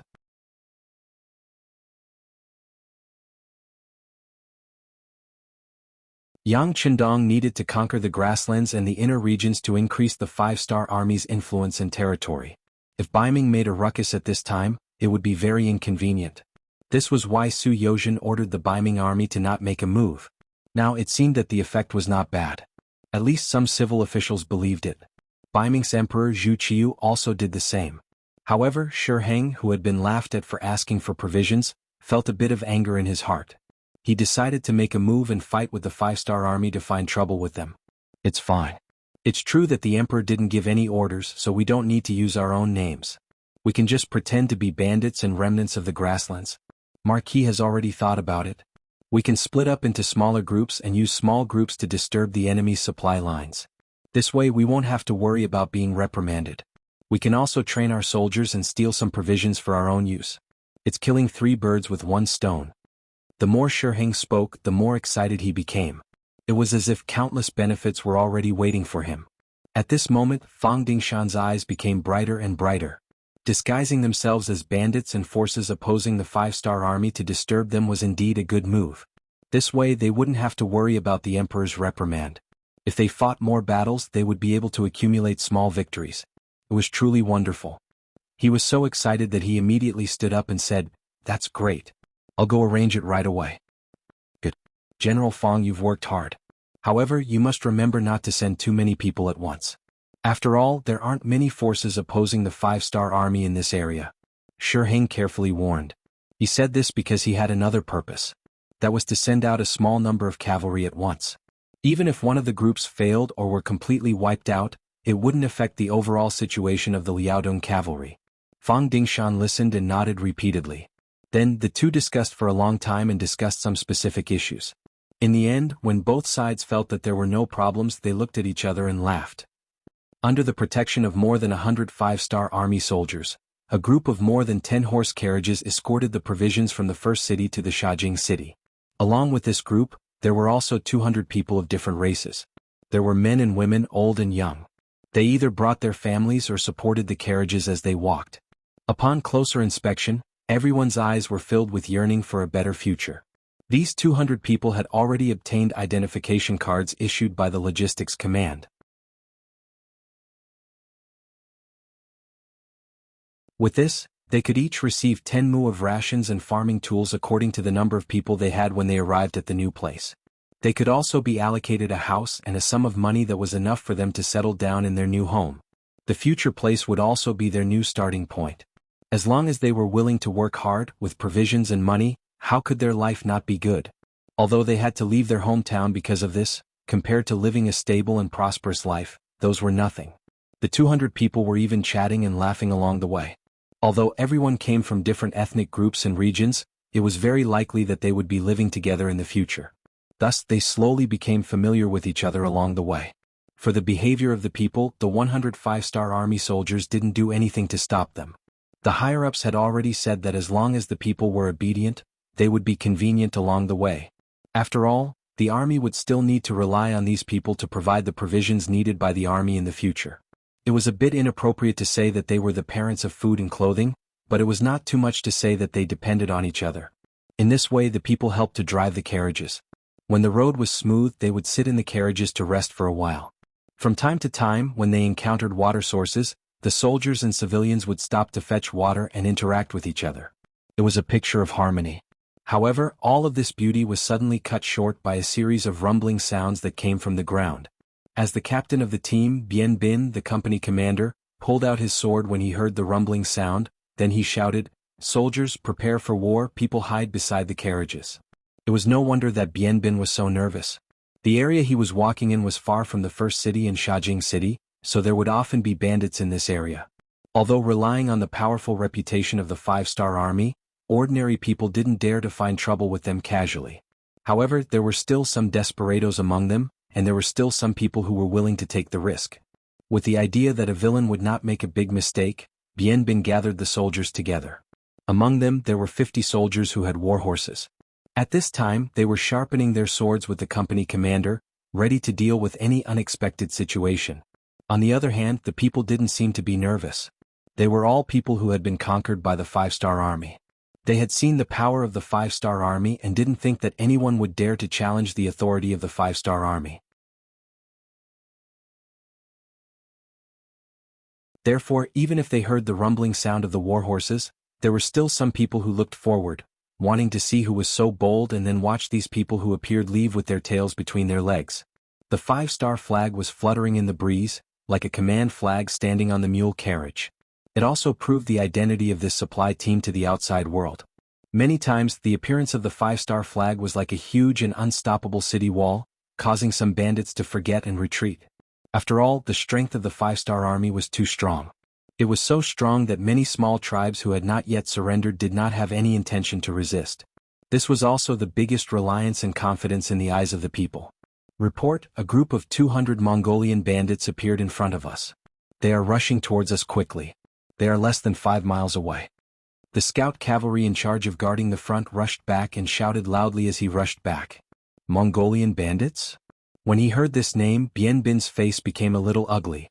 The so-called Mongolian bandits referred to those small Mongolian groups who were not willing to surrender.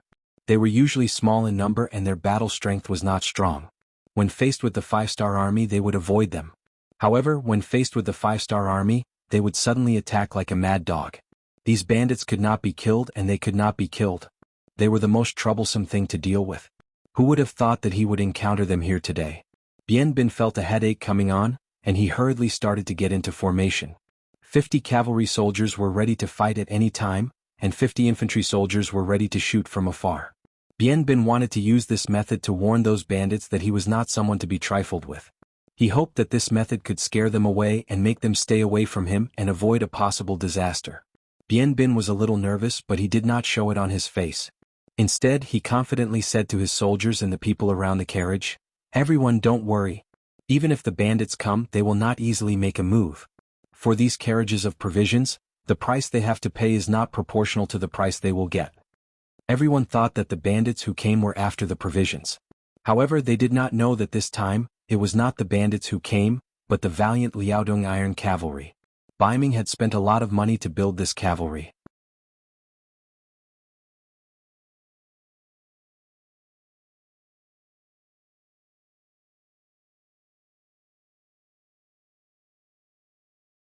Chapter 13:10.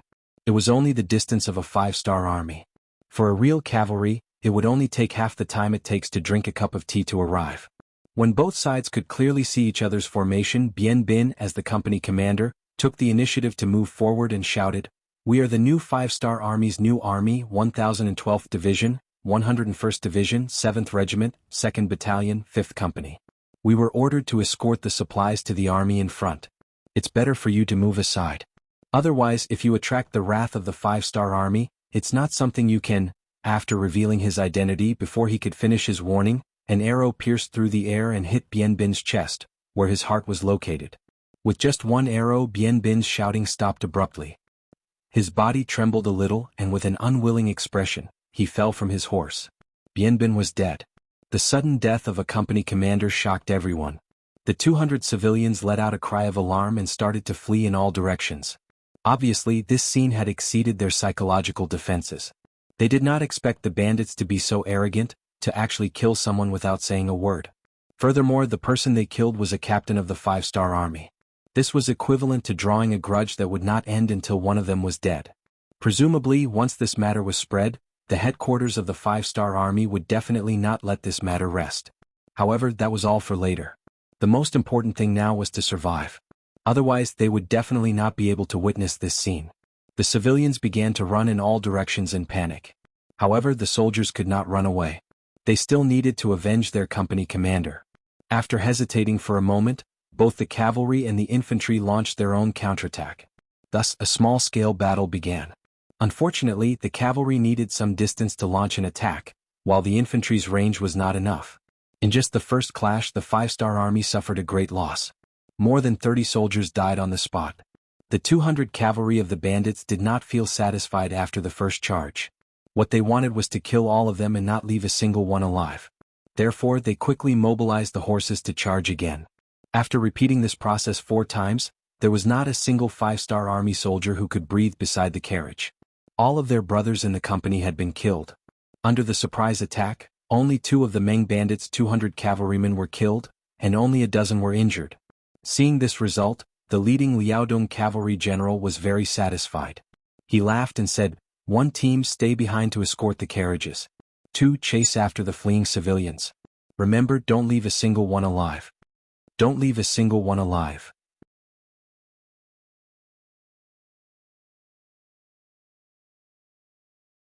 The cavalry of the second group, which had close to 100 men, responded in unison before charging off in all directions. Not long after, cries for help could be heard from afar, but they soon disappeared from the grassland. 100 soldiers and 200 civilians were all dead. Not a single person was left alive. And this was just the beginning. In just 4 days, more than 10 companies and more than 2,000 civilians had been killed, and more than 200 carriages of provisions had been stolen. The news was quickly discovered by the scouts of the five-star army, and they reported back one by one. In the headquarters of the new army, Tiger's man's eyes were burning with anger. Looking at the bad news that came one after another, his face was as gloomy as water. In front of him, the 3 company commanders were also unhappy. They clenched their fists and looked like they wanted to eat someone. Forcefully suppressing the anger in his heart, Tiger's man looked at the three commanders and asked, "Tell me what you think." The commander of the 101st Army, Lu Zhua, who had the most experience, was the first to speak. "This is clearly a military operation against our 5-star army. Someone is playing with fire. We can't just sit here and wait for death. We must find the culprit and kill one as a warning to the others. Let's establish Jingguan Temple to scare everyone." His voice was filled with murderous intent. Lu Zhua was really angry. More than half of the soldiers that were killed were from the 101st Army. As a commander, how could he not be angry when he saw his soldiers die without knowing who the culprit was? "That's right. We must investigate. After we find the culprit, we must exterminate his entire family as a warning to the others." The commander of the 102nd Army, He Chong, also spoke. His aura was not any weaker than Lu Zhua's. On the other hand, the commander of the 103rd Army, Qin Feng, didn't speak immediately. Instead, he lowered his head and thought about something. His silence made Tiger's man look at him. "Commander Qin, what do you think?" Qin Feng only woke up when his name was called. He raised his head and said his opinion. "Commander Tiger, from what I see, this isn't the work of normal bandits. I've asked the scouts who went to investigate the scene. They said that most of our soldiers were killed in one hit. I really can't think of anyone who could do this." As expected of someone who worked in the Ministry of Public Security in Crimson City, he could see the essence of the matter at a glance. Tiger's man nodded in satisfaction. "That's right. What Commander Qin said is right. If it were normal bandits, it would be impossible to kill all of them. Even if our 5-star army can't defeat them, at least 10 to 20% of our soldiers should be able to escape. However, none of them escaped. This is enough to prove that our opponent is a powerful and well-organized organization. Normal bandits can't be compared to them." The moment Tiger's man finished speaking, the commander of the 101st Army, Lu Zhua, blurted out, "Does this mean that the Walla army has returned?" The news of Yes Hen leading 70,000 Walla army and escaping from the inner district had already been spread back.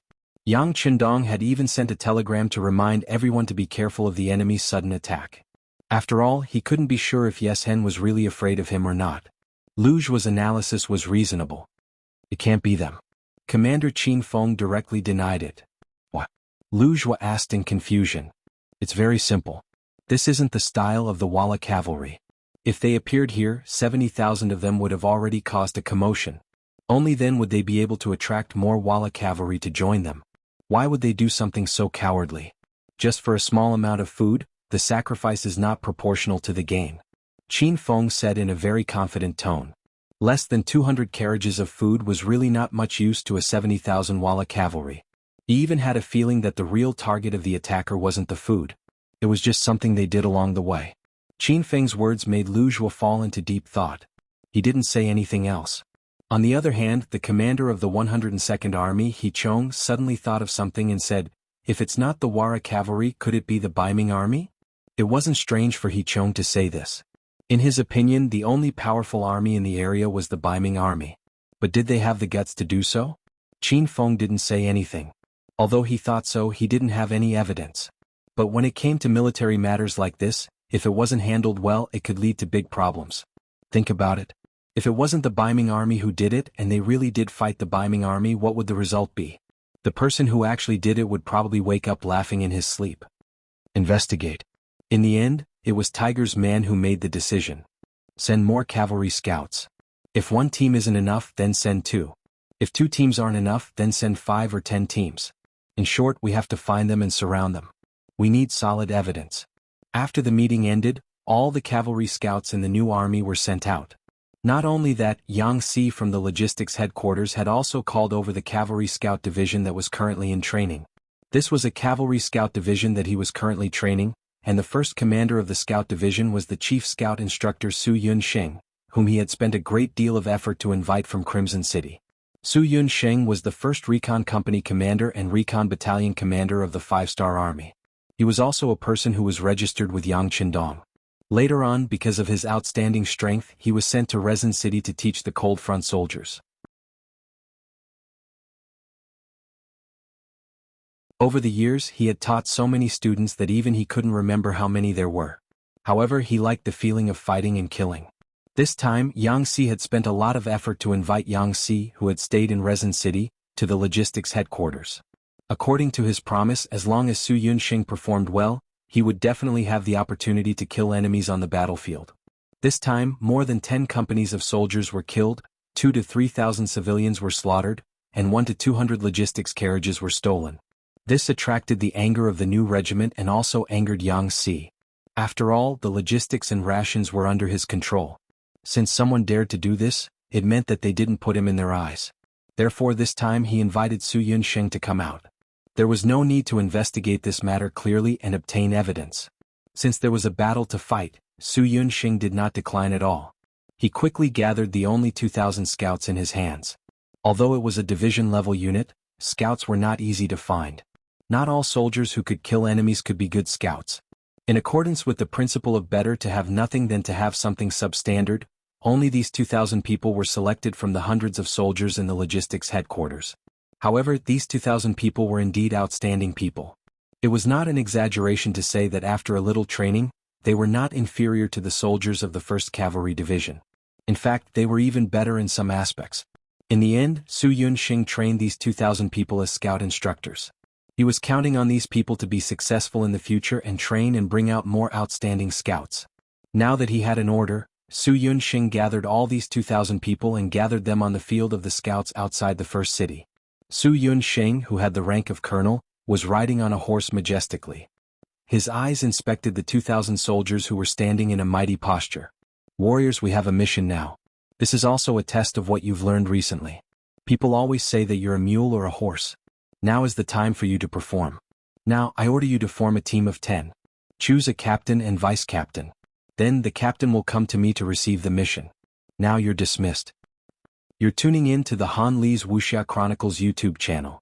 We're so grateful for your support, and don't forget to subscribe to join us on this incredible journey through captivating stories. Your generosity through donations truly makes a world of difference, as it's the primary source of revenue that allows me to expand and enhance this channel for you. Thank you from the bottom of my heart for being a part of this adventure.